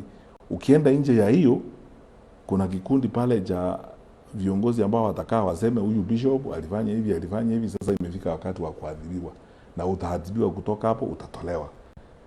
Utaambiwa sasa wewe huwezi kuwa bishop siku nyingine tena. Haya mambo yote yanafanywa kwa sababu watu wote duniani wanajua binadamu mahali popote waliko lazima kuwe na uwezekano kwamba sheria itafunjwa ama sheria itakiukwa, na temptations to break the law are real in most cases. That is why police officers have got standing orders. That the code of conduct everywhere. That is why we have the penal code where crimes have been committed. What I have been emphasizing is that tusianze kuingiza porocho katika mambo ya security, for example. Kwa sababu the advice I took, that I treasure most myself when I was in government, is from some of my senior colleagues in the security sector. And for that, mimi naambia wa Kenya, honestly speaking, tunahitaji kumshukuru Mwenyezi Mungu. Sababu tumekuwa na historia na desturi ya kuwafundisha maofisa wa usalama vizuri sana. Some of our leaders in the security sector are probably the best you can get in the region. And they're wonderful people. Wengi walikuwa wanatushauri musiingize siasa katika mambo ya security. Ikifika katika security, hiyo inatukutanisha sisi wote. Hakuna serikali, hakuna upinzani ikifika maneno ya security. What that means is that we be open and transparent and real serious when it comes to crimes that have been committed. That's why I have said before, mimi ndio mtu wa kwanza kusema kama kuna makosa ilifanyika wakati tulikuwa kwa hiyo wizara, ama makosa ilifanyika na mtu yote, iletwe hadharani so that ijulikane ni makosa gani ilifanyika na nani alifanya hayo makosa. Kwa sababu badala ya kusimama sasa waanze kusema too porojo to condemn people, I believe in the rule of law. And in cases that have happened, what are Kenyans asking? Kenyans are asking for accountability. Kwa hata hii maneno mauaji imefanyika wakati wa maandamano. and let all the institutions that are involved do their work. IPOA iko kama na kazi ya IPOA ni kuangalia mahali police have gone beyond the limits of their powers. And them, I mean, hawa watu hawakupigwa risasi na shetani, walipigwa risasi na binadamu. Lazima hao binadamu wajulikane. And in fact, I can go further than that. Mimi naheshimu ile kazi nilikuwa nafanya na naheshimu wenzangu katika idara ya usalama, lakini there is a way you can go if you follow the records and so on and the proper investigations were done, you can pin down to the individual officers who are involved. Mheshimiwa, it's a fact. Wacha waadhibiwe. That's all we're asking. Mheshimiwa, ni ukweli kwa wakati ulipokuwa serikalini kuna miili ilipatikana Mtoyala. So swali ni hili, where does the buck stop? My friend, wajibikaji tupatie nani? Wakati maneno hiyo ilitokea, sisi wote tukiwa kwa serikali, tuliuliza polisi na DCI. Wakafungua file, wakaanza investigation kwa hiyo maneno. Wakati tulitoka kwa serikali, walikuwa wanaendelea na uchunguzi ijulikane ni akina nani. In fact, when we wanted an inquest at that particular time, the security officer said an inquest is necessary when so many facts cannot be easily traced. Now we have the bodies. The members of the family or their next of kin will come and pick the bodies. We will conduct the investigation. We will piece together the facts from that point and get to the truth of the matter. So we said, fair enough, let us proceed. So the question is, you know, I have said this several times before. It's very easy to bandy blame around and throw blame around because it's politically convenient to do that kind of thing. Why can't we have open investigations? Why can't we make this matter open? Mtu akikuja mbele Gatonye aseme, mtu ambaye alifanya hii maneno ni Fred Matiang'i, sheria iko. Okay. I have never lived above the law in my life.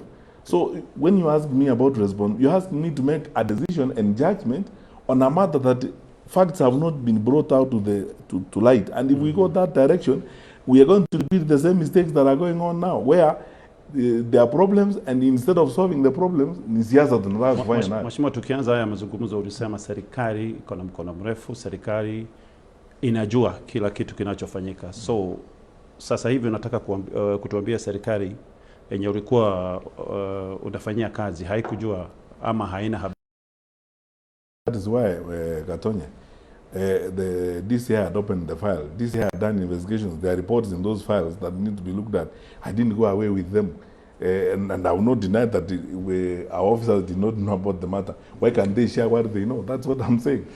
You see, I don't want blanket condemnation. Kusimama hapa kusema ni Kitura alifanya hivi ama ni Gatonye alifanya hivi na tena sasa tutoe lawama kwa Kitura ama kwa Gatonye is the same story we are saying. You are going around in circles instead of solving a problem.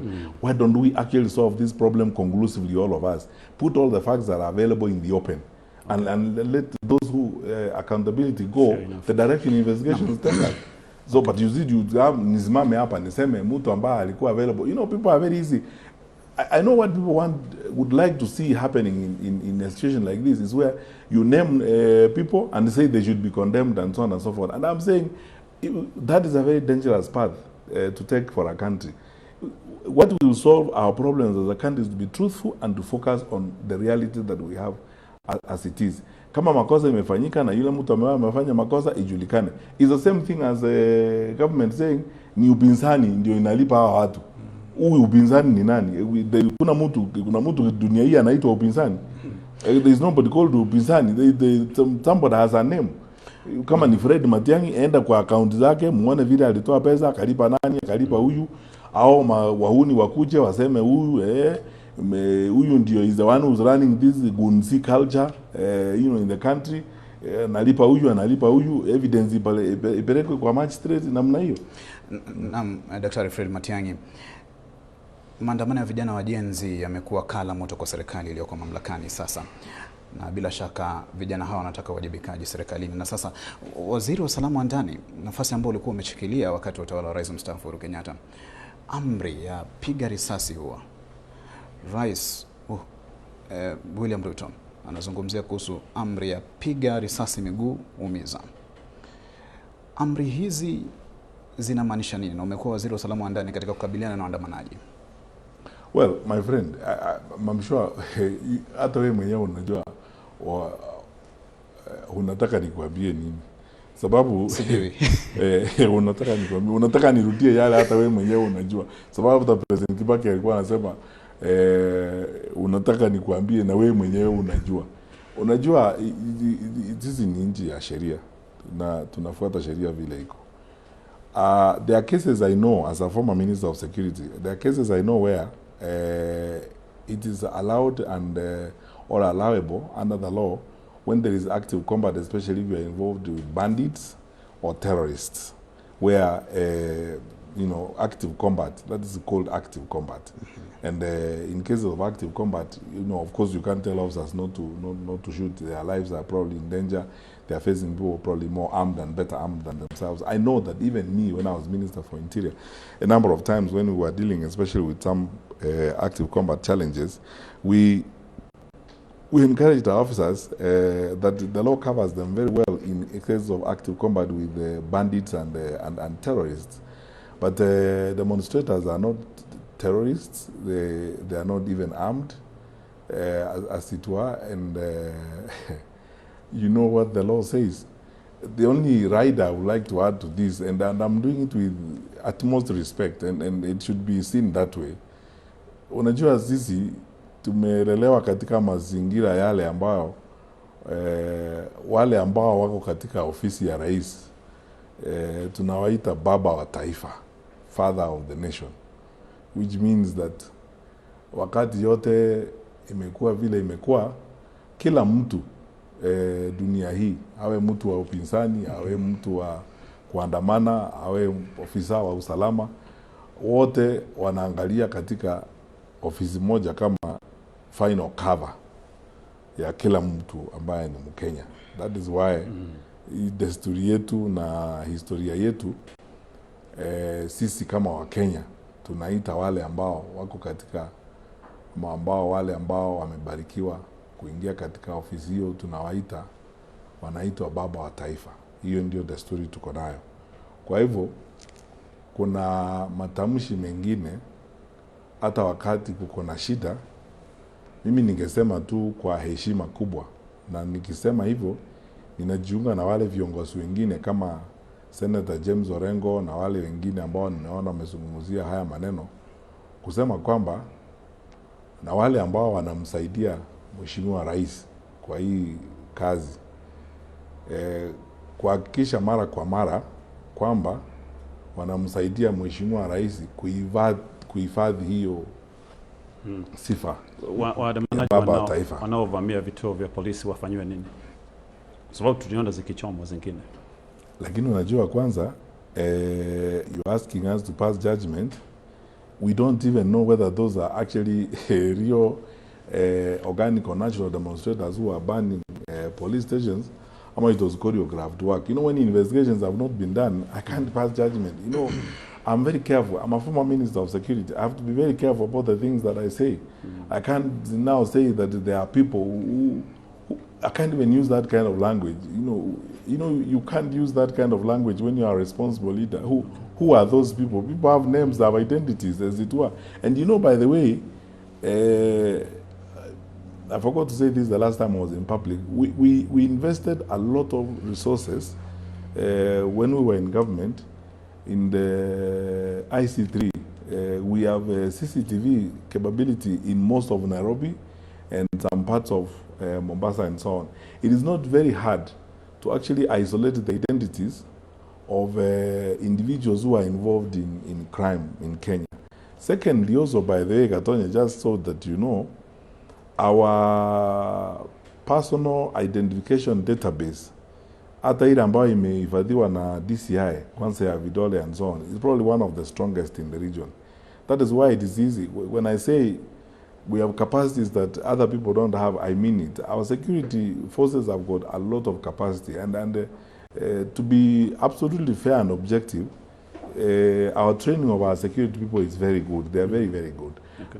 Which means they can actually get to the bottom of this matter, either A, if they were given the opportunity, or B, they are not interfered with in terms of how they do their work. Okay. That's why I'm saying I'm bleeding on this particular matter. It's not just so much about the interview. On this particular issue, if you allow me, mkinikubalia dakika moja, I have faith. I know most of the people who, you know, are senior in the security sector because I worked with a number of them, and I know their capacity. They are good people. They can actually do a good job, or probably a different job, if there is less political pressure and less politicization. Because I can tell, I am not a child. I am not a fool. I was in that sector for a long time. You can tell when there is extreme and negative political pressure on security sector actors. Okay. And for the sake of the country, that's what I'm saying, and I'm nikubalie say maybe for the sake of the country and the stability of our nation as we go forward, I wish that there was less of that. They are able to do a good job on their own, they have capacity and so on, and some of these incidents will not really happen. You can tell from some of the things that are happening, and me more than anyone else, you can tell clearly that there could be elements of politicization and elements of political pressure in this. I don't want to go into details of this because I don't have facts on this yet. I have not done investigations on this matter, and that is why I'm very hesitant and careful to pass judgment on this matter, because, as I said, me more than anyone else have to be very careful on this, because this is a sector I worked in for a long time and I understand it very well. Okay. Still on accountability. Uliwahi kuhukumiwa kwa kudharau amri za mahakama wakati ule ulikuwa minister wa intano, mambo ya passport cancellation. So sijui Wakenya watakuamini vipi ukiwa rais wa jamhuri pia utafuata amri kama hizi za mahakama? By the way, niwie radhi, wacha nikwambie tu ukweli. Umekosea. You have your facts wrong. Mimi sijahukumiwa kuhusu mambo ya passport cancellation anywhere in this world. What happened is that an appearance on a matter that was before a judge in court on the issue of Miguna, that happened while I was at the GSU headquarters for the pass out parade, and when that appearance did not happen, or we did not appear, we were said to have been in contempt of court. The matter went to the Court of Appeal. I don't want to talk about it because we are always advised not to comment about things when they are make sideline comment on what's in court. But otherwise, the truth of the matter is that there is not a single passport, not one, and I challenge you or anyone else to show me one that I cancelled. Naam, vijana wanalalamikia kuhusu ukatili wa maafisa wa polisi, na bila shaka ulikuwa waziri wa usalama wa ndani. Na hali ni ya kutomausha vijana wanapojitokeza barabarani kuandamana kuhusu utawala. Na tumeona hata baadhi ya maafisa wa polisi wakilalamika kuhusu hali ilivyo, pamoja na ukiukaji wa haki za binadamu na amri ambazo wanasema hazijafuata katiba kutoka kwa wakubwa wao. Wakati huo huo, vijana hawa wamechangamka katika mitandao ya kijamii, wana uwezo wa kubainisha afisa wa polisi ambaye anahusika na ukatili. Tazama kisa cha mchuzi wa barakoa Boniface Kariuki aliyepigwa risasi na Cleancy Barasa, afisa wa polisi. Je, vijana hawa katika masuala haya ya usalama wameinasa serikali katika kuwajibisha maafisa wa polisi katili? You know, if I may take this moment pia kuwaelimisha wasikilizaji na watazamaji. Kitur, our policing culture by tradition inaitwa policing in a civilian government context, kwamba serikali iliyoko katika Kenya imechaguliwa na wananchi, so that it's a civilian government that is playing oversight over the country. We are not a police state, or we are not a military state, as it were. Therefore, any actions by security forces are guided by the oversight of the civilian leaders of government. That's what happens. And tumebarikiwa tangu uhuru wetu 1963, hatujakuwa na wakati tuko katika chini ya ulinzi wa jeshi ama ulinzi wa security ambao hauzingatii katiba. Maana yake ni hii. The citizens have a right to ask questions of security officers, or to ask questions of officials of the security sector. Hata nikiwa waziri wa usalama, na nafikiri hata wale wako huku saa hii ni kitu wanafanya, kwa sababu ukienda kwa baraza, kama unaenda kufanya mkutano wa hadhara na chief na assistant chief na wale wengine, sheria inakuhitaji kwamba usikize pia hata wale wananchi ambao wako huko, kwa sababu hii ni serikali ya wananchi, serikali ya kidemokrasia ambayo imechaguliwa na wananchi. Kwa hivyo vijana wa Kenya wakiuliza maswali ama waseme ofisa fulani anaitwa fulani wa fulani alipatikana na hiyo ni haki yao. Na ndiposa katiba yetu iko na Independent Police Oversight Authority, kwa sababu ikiwa ni serikali ya wananchi ambayo ni serikali imeteuliwa kidemokrasia, lazima isikise wananchi na maoni ya wananchi kuhusu vile usalama wa nchi unalindwa. Kwa hivyo vijana wa Kenya wakiuliza hayo maswali, wakisema ofisa wa polisi huyu amefanya haya, amefanya yale mengine, hawajakosea. They are very much within the law. They are doing the right thing. Now it is upon the leaders of the security sector wao wenyewe kuwajibika na kujibu hayo maswali, kusema la ilifanyika ama haikufanyika. Nikupe mfano. When I went to Harambee House, and I hope my colleagues then don't mind me saying this because it will best demonstrate to you what I mean. Wakati nifika pale, IPOA ilikuwa inaongozwa na Macharia Ncheru. He was the chairman of IPOA. Until the time I arrived there, there had never been a meeting between IPOA and the Minister for Interior. There was a relationship of animosity of some kind at that time. Mimi hata nimpigia Macharia Ncheru simu, nikamwambia hata nataka kuja kwa ofisi ya IPOA. Tuzungumze pale. Nikaenda pale, yeye mwenyewe akanieleza. Nikaongea na Joseph Boynet, who was the Inspector General of Police. Kulikuwa hata na investigations zilikuwa zinaendelea wakati huo. Tukazungumza, tukaelewana. Kila mtu afanye kazi yake. IPOA iko na kazi yake ya kufanya, sisi wizara tuko na kazi yetu ya kufanya, na Inspector General wa Police ako na kazi yake ya kufanya. Na sheria inaeleza vile kila mmoja wetu atafanya kazi yetu. Kwa mfano, ukiwa waziri wa usalama, you cannot instruct the Inspector General of Police under the law. You can't. I mean, show me the law that allows you as a Minister for Interior to instruct the Inspector General. And I keep saying, mimi wakati nilikuwa hapo niliandika barua mbili. Niliandikia Boynet barua moja na niliandikia Mutiambai barua nyingine. Na kila wakati niliandika hizo barua, nilipitisha kwa Attorney General. Anieleze kama nimevunja sheria ama sijavunja sheria. Kwa hivyo wananchi kuhusika na kazi ya polisi ni mambo ya kawaida, ni sawa, hawajafanya makosa yoyote. Ni wajibu wa wale ambao sasa wanasimamia idara hizo kuwajibika, kuchukua hayo ambayo yanaletwa, maoni ambayo yanaletwa. Hata sisi wakati tulikuwa kwa serikali tulipata memorandum nyingi, kila mahali nilikuwa naenda, nilikuwa mkutano Malindi wakati mwingine, hata kuna kesi zingine wewe mwenyewe huwezi kujua ukiwa hapa Nairobi. Wakati mwingine nilienda Malindi, nikapata familia nyingine wananingojea nje ya mkutano, mahali tulikuwa kwa mkutano, kusema kulikuwa na kesi ambayo ofisa wa polisi alikuwa amemnajisi mtoto pale, very ugly incident that had happened, na there was delay in terms of investigation and so on. Nikiwa hapo nilimpigia Inspector General simu, nikamwambia nimeambiwa haya mambo imefanyika namna hii.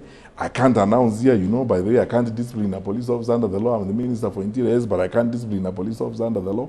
Sasa hii maneno wewe mwenyewe ndio utachukulia. Boynet alichukulia hayo maneno, kuanza mambo yao ya order room proceedings and so on and so forth vile inatakiwa kufanya. So there is nothing new. I mean, I don't even see why we are spending time on discussing. If somebody says for example, or takes a picture or gets an officer getting involved in something and they complain to, that is what they are supposed to do. That is very much within the law. That is what they are supposed to do. And what they are doing is actually the correct thing. And I commend them for doing that. Now, the ball is in the court of those who are supposed to act. Wachukue mambo yote, waseme sasa tulipata ripoti hii, Gatonyi ameleta hii, Kithure alileta hii, na Fred Matiang'i alileta hii, na huyu mwingine alileta hii, lakini tumechunguza haya yote, tumepata ripoti ni hii na hii na hii. Hivyo ndivyo nchi inaendeshwa. There is nothing new in my honest view. Okay. And they are right to do that. Sure.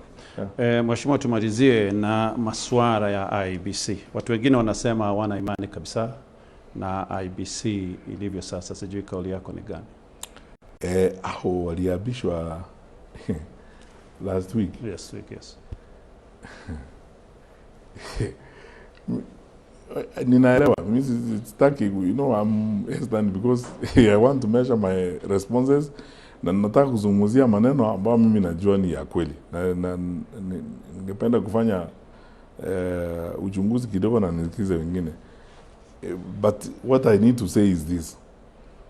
Hii nchi yetu mahali tuko sahi, we cannot afford games around IEBC. Sababu tulienda kwa shida 2007 kwa sababu watu walikosa imani kwa IEBC, wakakosa imani kwa mahakama.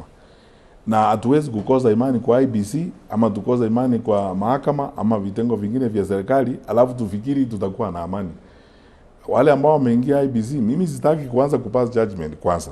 Nataka kusema waelewe kwamba hatuwezi kuwa na amani kwa nchi kama wananchi wanafikiria kuna mchezo around IBC, na wasidhubutu kuleta mchezo kwa area hiyo, kwa sababu mchezo kwa area hiyo inamaanisha shida huko mbele.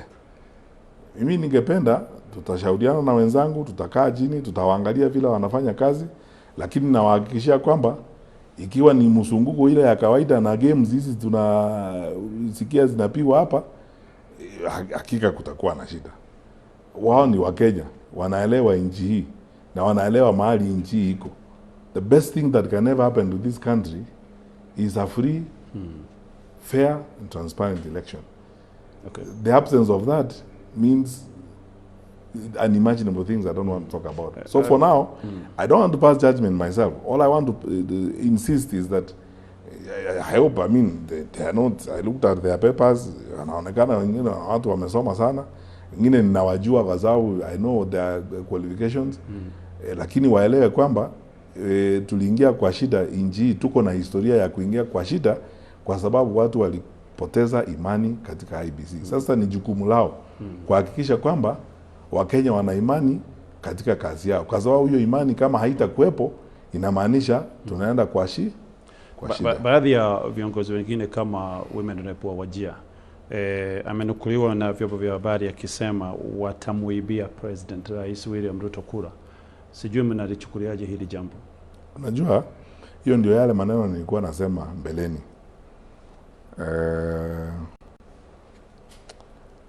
Na mniruhusu niseme haya nikiwa hapa kwa studio zenu. Shida za nchi yetu, karibu nusu ama zaidi ya shida za nchi yetu are man-made. Ni shida tumejiletea sisi wenyewe kupitia kwa uongozi duni na uongozi mbaya. Tuambiane tu ukweli, tuache kudanganyana. Our problems are related to vile sisi tumefanya management ya nchi. Na maneno kama hayo ambayo unaniuliza. Ukiangalia matamshi ya viongozi wengine, saa ingine unashangaa sana. Unakasirika. Kama ingekuwa mambo ambayo ni very serious kwa stability ya nchi yetu, ungesikia kucheka, kwa sababu inawezekanaje tuko na shida kwa nchi alafu watu wakubwa viongozi ambao wamechaguliwa wanasema ni kabila moja iko na shida, eti shida ni Wakikuyu wanataka kuharibu, ama ni watu kabila fulani wanataka kuharibu, na shida ni ya watu wote sisi. Kenya ukienda huko Homa Bay, Nduru ni hiyo, Migori ni hivyo, Kisii ni hivyo, Taita Taveta ni hivyo, alafu uambiwe na mtu ambaye ni kiongozi eti ni shida ya kabila moja. Na tuko na shida hii yote katika Jamhuri ya Kenya. Badala ya kusuluhisha haya maneno, ndio niliwaambia mbeleni, shida tumekuwa nayo katika area hii tuko nayo. Hata last week nilikuwa kwa mkutano na viongozi wengine wa mashirika ya kibinafsi. Nilikuwa nawaambia desturi ya nchi, by this time we should not even be talking about elections, kwa sababu tuko na serikali, lakini tumefika hapa people are talking about elections and change of government because of the suffering and the problems they have had. Sisi wote sisi ni wazimu tuanze kuzungumza sasa maneno ya kura and so on. As a developing country, sasa hii tunapaswa kuwa to concentrate katika area ya kutengeneza nchi tufike mahali, maybe mwaka moja to elections is when you start talking about campaigns and going to meetings and so on. Lakini sasa wananchi wanatezeka, ndiposa wanauliza haya maneno. Sasa hayo matamushi unasema ya kusema eti tutaiba kura kama hazitatosha, ndio njia moja ya kuleta shida katika taifa. Na hao ambao wanazungumza hayo wanafikiri wanazungumza kwa sababu wanampendekeza ama wanamuunga mkono kiongozi wa taifa, na wao wenyewe saa hii wameanza kujimba msingi wa shida kutengeneza. Mimi nawashauri viongozi wenzetu, hii nchi tuko sisi sote hapa na Mungu ametuweka hapa. Wakenya wote, wawe watu wa Mount Kenya, wawe watu wa Lake Victoria ama Indian Ocean, wherever they are, what they need is a government that works so that we build a country. Tuwachane na hii kasumba hii ya kugawanya watu na kwanza kuzungumza maneno. Mimi nilikuwa nafikiri huyo ni mtu kama ni kiongozi. Saa hii EACC kama ingekuwa inafanya kazi kupitia chapter 6, by now wangekuwa wanamtafuta kumprocess atoke kwa kazi. Because how can you say, how can you speak like that in a democratic country? Naam, Daktari Fred Matiang'i, tutawezaje kubadilisha mfumo wetu wa siasa na uongozi humu nchini? Kampeni zinapofika, umezungumzia kuhusu ile ukabila unasheheni. Baada ya uchaguzi mkuu, upande mmoja unaonekana kutoridhishwa na matokeo ya uchaguzi. Tumekuwa katika hali hii kwa miaka mingi na kwa chaguzi nyingi zilizofanyika. Tutabadilisha vipi hali? In fact, that's a very nice question you're asking. My rhetorical answer immediately is this. Ukiwa na viongozi wanazungumza kama huyu ambaye anasema tutabadilisha siasa namna gani, kama kuna watu hapa wanalipa mshahara na unajua wajumbe wa bunge wote wanalipa mshahara na public. Sasa tunawalipa mshahara kuzungumza maneno kama hayo, tutabadilisha siasa namna gani, siku gani? Haya ni maswali tunaweza kujiuliza sisi wote na viongozi wajiulize. Hatuwezi kuendelea namna hiyo, kuchukulia nchi yetu namna hiyo na mchezo, tufikiri eti kwamba tutabadilisha nchi na tutabadilisha siasa. That is why mimi narudia yale ambayo nilikuwa nasema mbeleni. Tafadhali Wakenya wenzangu, hii safari tunaenda mbele ya kutafuta uongozi na kutafuta mabadiliko katika uongozi wa taifa letu tukufu la Kenya. Tusiongozwe na chuki, na mapendeleo na ukabila. Kama tunasema kuna kitu ambacho kinahitaji kubadilishwa, tuzungumzie hilo jambo kama watu wazalendo ambao wanapenda nchi yao. Hivyo ndivyo tutabadilisha siasa ya nchi yetu.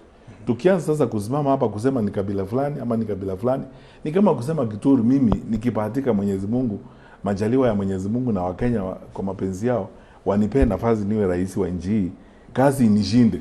Alafu sasa ile kazi imenishinda nianze kusema unajua ni Wakalenjin wanataka kunisumbua. Bani Wakalenjin wanisumbue? Wanataka huduma. Niwapee huduma, niende pale niwatumikie kama kiongozi wao. Wanahitaji masuala kama ni kilimo niyafanye. Capitation nikienda kwa shule inaenda shule zote, kila mwana Kenya anatosheka. Kama kuna mambo ya usalama, kila mwana Kenya mahali yako, awe Kericho, awe Nyeri, awe Bomet, awe Nyamira, awe kila apate huduma. Kwa nini nianze kusema wananisumbua? Kwa nini wanisumbue? Kwa hivyo hatuwezi kubadilisha siasa yetu mpaka wakati ule sisi wenyewe tutazingatia mambo ya kazi, huduma na utekelezaji wa miradi ya maendeleo ya nchi yetu. If we are not going to be focused on development, solution seeking and fixing the challenges of our country, we will continue. Na ukiniruhusu kwa dakika moja, haya mambo yote yanazungumzwa kwa sababu ya Waswahili wanasema mchagua jembe. Sasa kazi huwa ni kutuambia, sasa mambo wanatuambia ni story badala ya kazi. Mtu akikuja mbele yako anataka huduma, umpea huduma aende. Wakati mwingine hata kubuka ulikuwa kabila gani and so on.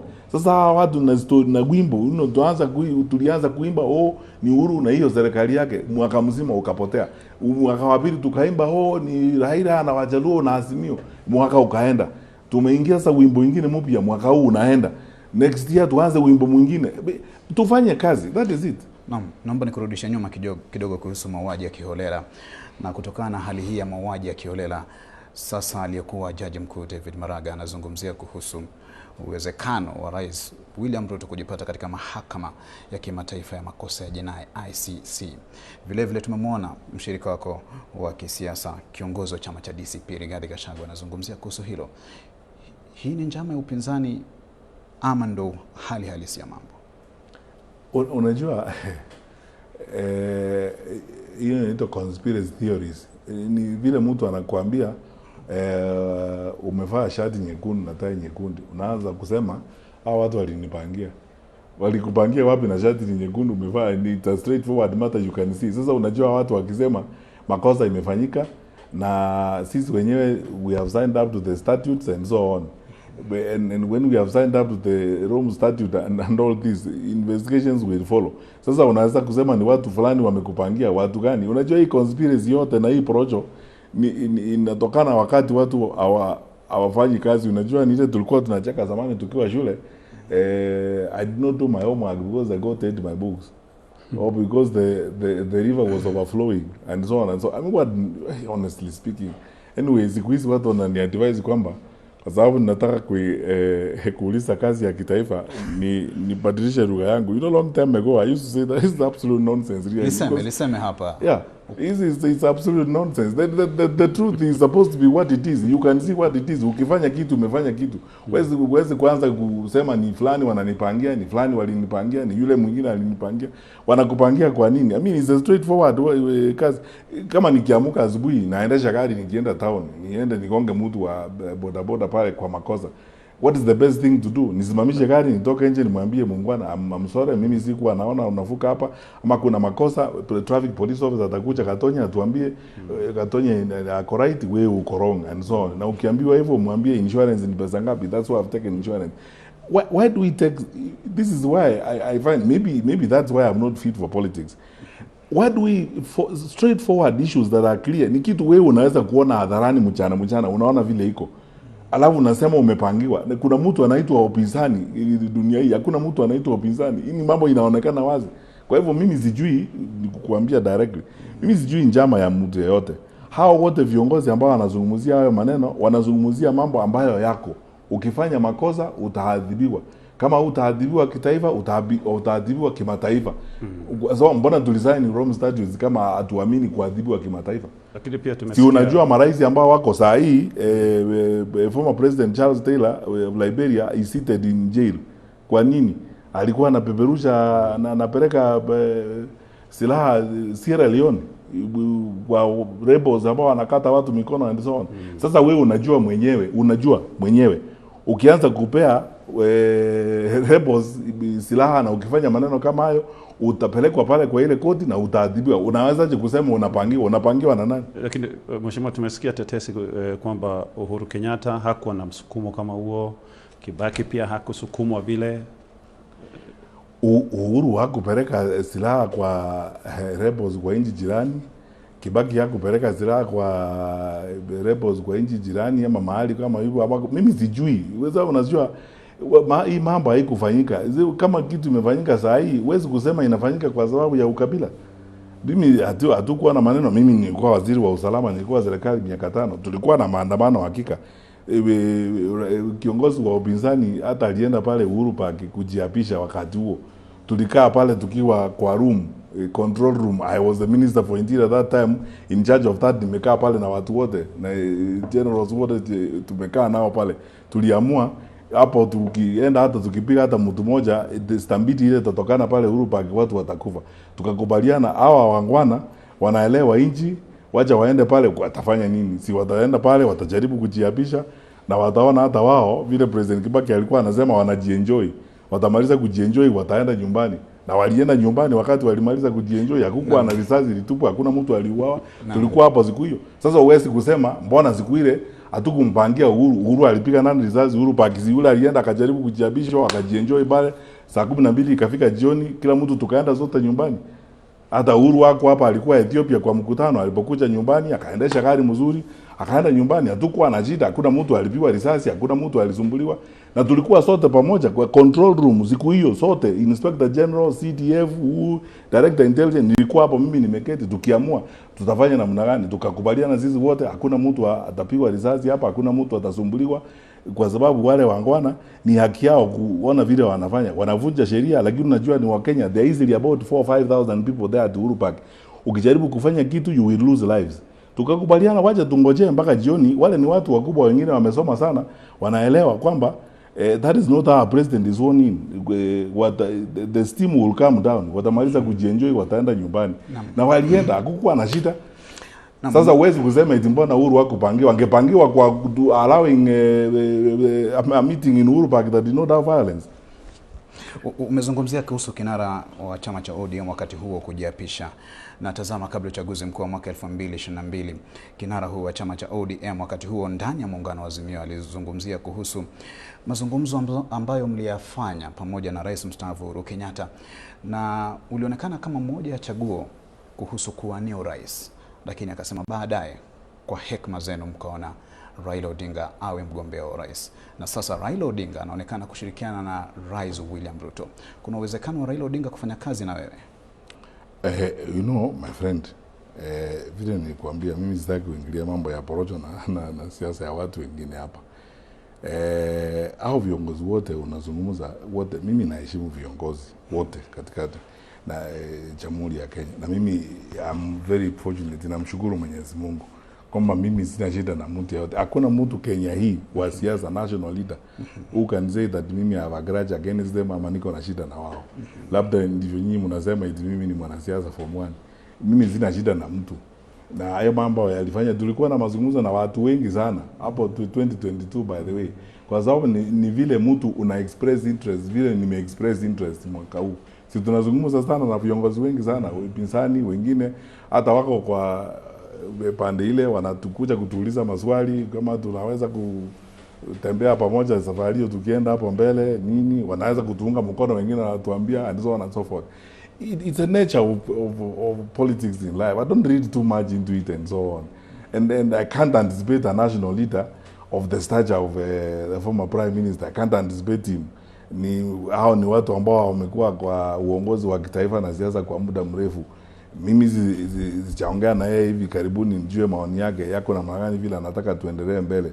Ukifika wakati wa kuzungumza watu, mimi plan yangu ni I maintain that philosophy of come one come all. Tutafanya kazi pamoja na wale wote ambao wanania kama yetu ya kubadilisha maisha ya nchi yetu ya Kenya na kutoa nafasi mwafaka ya kutumikia taifa la Kenya. Ikiwa kwa majaliwa ya Mwenyezi Mungu mimi ndio nitapewa hiyo nafasi, nitafanya vile nitakavyoweza na vile Mwenyezi Mungu atanisaidia na atanibariki, nitoe mchango wangu kama mwananchi wa Kenya. That is all. Naam, sasa tukimalizia, bila shaka kuna azma ya kuwania urais, na kuna kiti hiki cha naibu rais kinaonekana kuwa kiti cha mfarakano katika siasa zetu hapa nchini Kenya.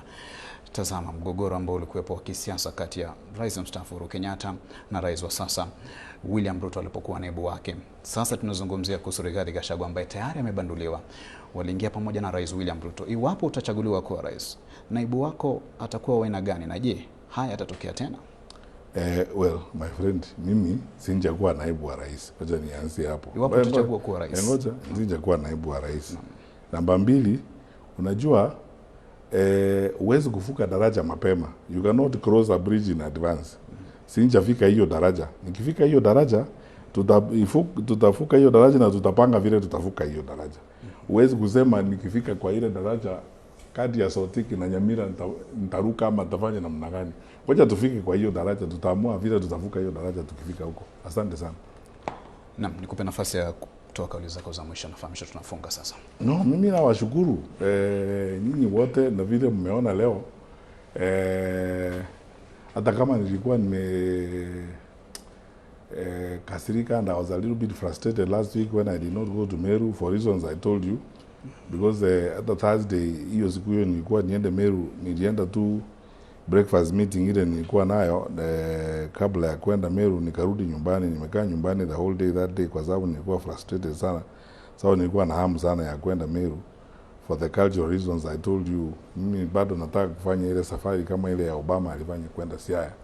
Niende nilale Akedhi huko. Alafu nigonge pale sababu my uncles wananiambianga huko part of our umbilical cord iko mahali huko. Lakini sawa tu, Mungu atatoa nafasi nyingine ya kwenda huko siku hiyo. Lakini unaona mimi ya masuala ya ujenzi wa taifa letu na maendeleo ya taifa letu mimi nayazungumzia kwa furaha, kwa sababu mimi sina emotional hard feelings about anybody, shida na mtu yeyote. Mimi tu ni yule Mkenya ambaye anatafuta nafasi ya kutoa mchango kwa nchi yake. Nikiwa na Mungu akinibariki na nipate bahati nipewe nafasi ya kutoa mchango kwa nchi yangu, I promise Kenyans that we will address some of these challenges. But my parting words, my brothers, are these, because you are Kenyans. Countries go through situations such as we are going through right now. The worst thing that can ever happen to all of us is to lose hope in our country, to sometimes feel like get discouraged and give up in the face of these challenges. I know I have been talking to a lot of people, especially when I talk to a lot of my friends from the Mount Kenya region who are very angry and frustrated. In fact, I was talking to somebody last evening who was telling me, unajua, tunafanywa like we're getting collective punishment like it used to happen during the colonial period. Watu walikuwa wanaweka concentration camp, so we are now getting tunapata adhabu ya kijumla sisi wote and so on and so forth. And I told them what I am telling you today, that this happens and circumstances that happen, they happen over a period of time, and they are meant to educate us and make us better people. We are the long distance running country. We are a resilient country. We have the capacity, and this is what gives me hope and pride. Kenya has got incredible capacity. We will rise up again. And as one great person said, our happiness and pride is not in never failing, but in rising up every time we fail. That, we will get challenges such as this, we will come together, we'll close ranks, we'll crank up, dust ourselves up and get moving. Alafu tuende mbele na safari ya kujenga taifa letu. Na siku zetu za usoni are better, we'll be a better people, we'll do great things for our country, especially finally the blessing we have of the youthful population that we have, skilled, very patriotic. Kenyans who tell you they don't want to move out of the country, they want to be here, they want to develop their country and live here. This is their home on earth. I mean, what more do we ask? That is it. All we need to do is make our contribution. Mimi nataka kutoa mchango wangu. I may not have everything, but I will give everything that I have. And God bless you. Thank you. Na asante sana Daktari Fred Okengo Matiang'i, aliyekuwa waziri wa usalama wa ndani wakati wa utawala wa Rais mstaafu Uhuru Kenyatta. Na vile vile mgombea wa urais ndivyo anavyosema atakuwa debeni mwaka 2027. Bila shaka umesikia maono yake na amefafanua kwa undani kuhusu sera mbalimbali. Asante sana mtazamaji na msikilizaji wetu wa vituo vyote vya Media Max kwa kutenga muda wako takriban saa 2 kusikiliza mahojiano hayo muhimu kabisa na Daktari Fred Okengo Matiang'i. Ndio mwisho wa mahojiano yetu hapa ndani ya studio zetu za muda kutoka Karen hapa jijini Nairobi. Bila shaka Media Max inamiliki vituo 5 vya redio. Nazungumzia kuhusu Kameme FM, Milele FM, Mayan FM, Meru FM, Msenangu FM na Emo FM. Vituo 2 vya runinga. Matangazo haya yamekuwa mbashara ndani ya K24 TV, Kameme TV na vile vile gazeti la pekee kabisa la People Daily. Shukrani sana kwa kutazama na kusikiza. Mimi ni Daniel Kitu, mwenzangu amekuwa Gatonya Mbugwa kutoka Radio Kameme.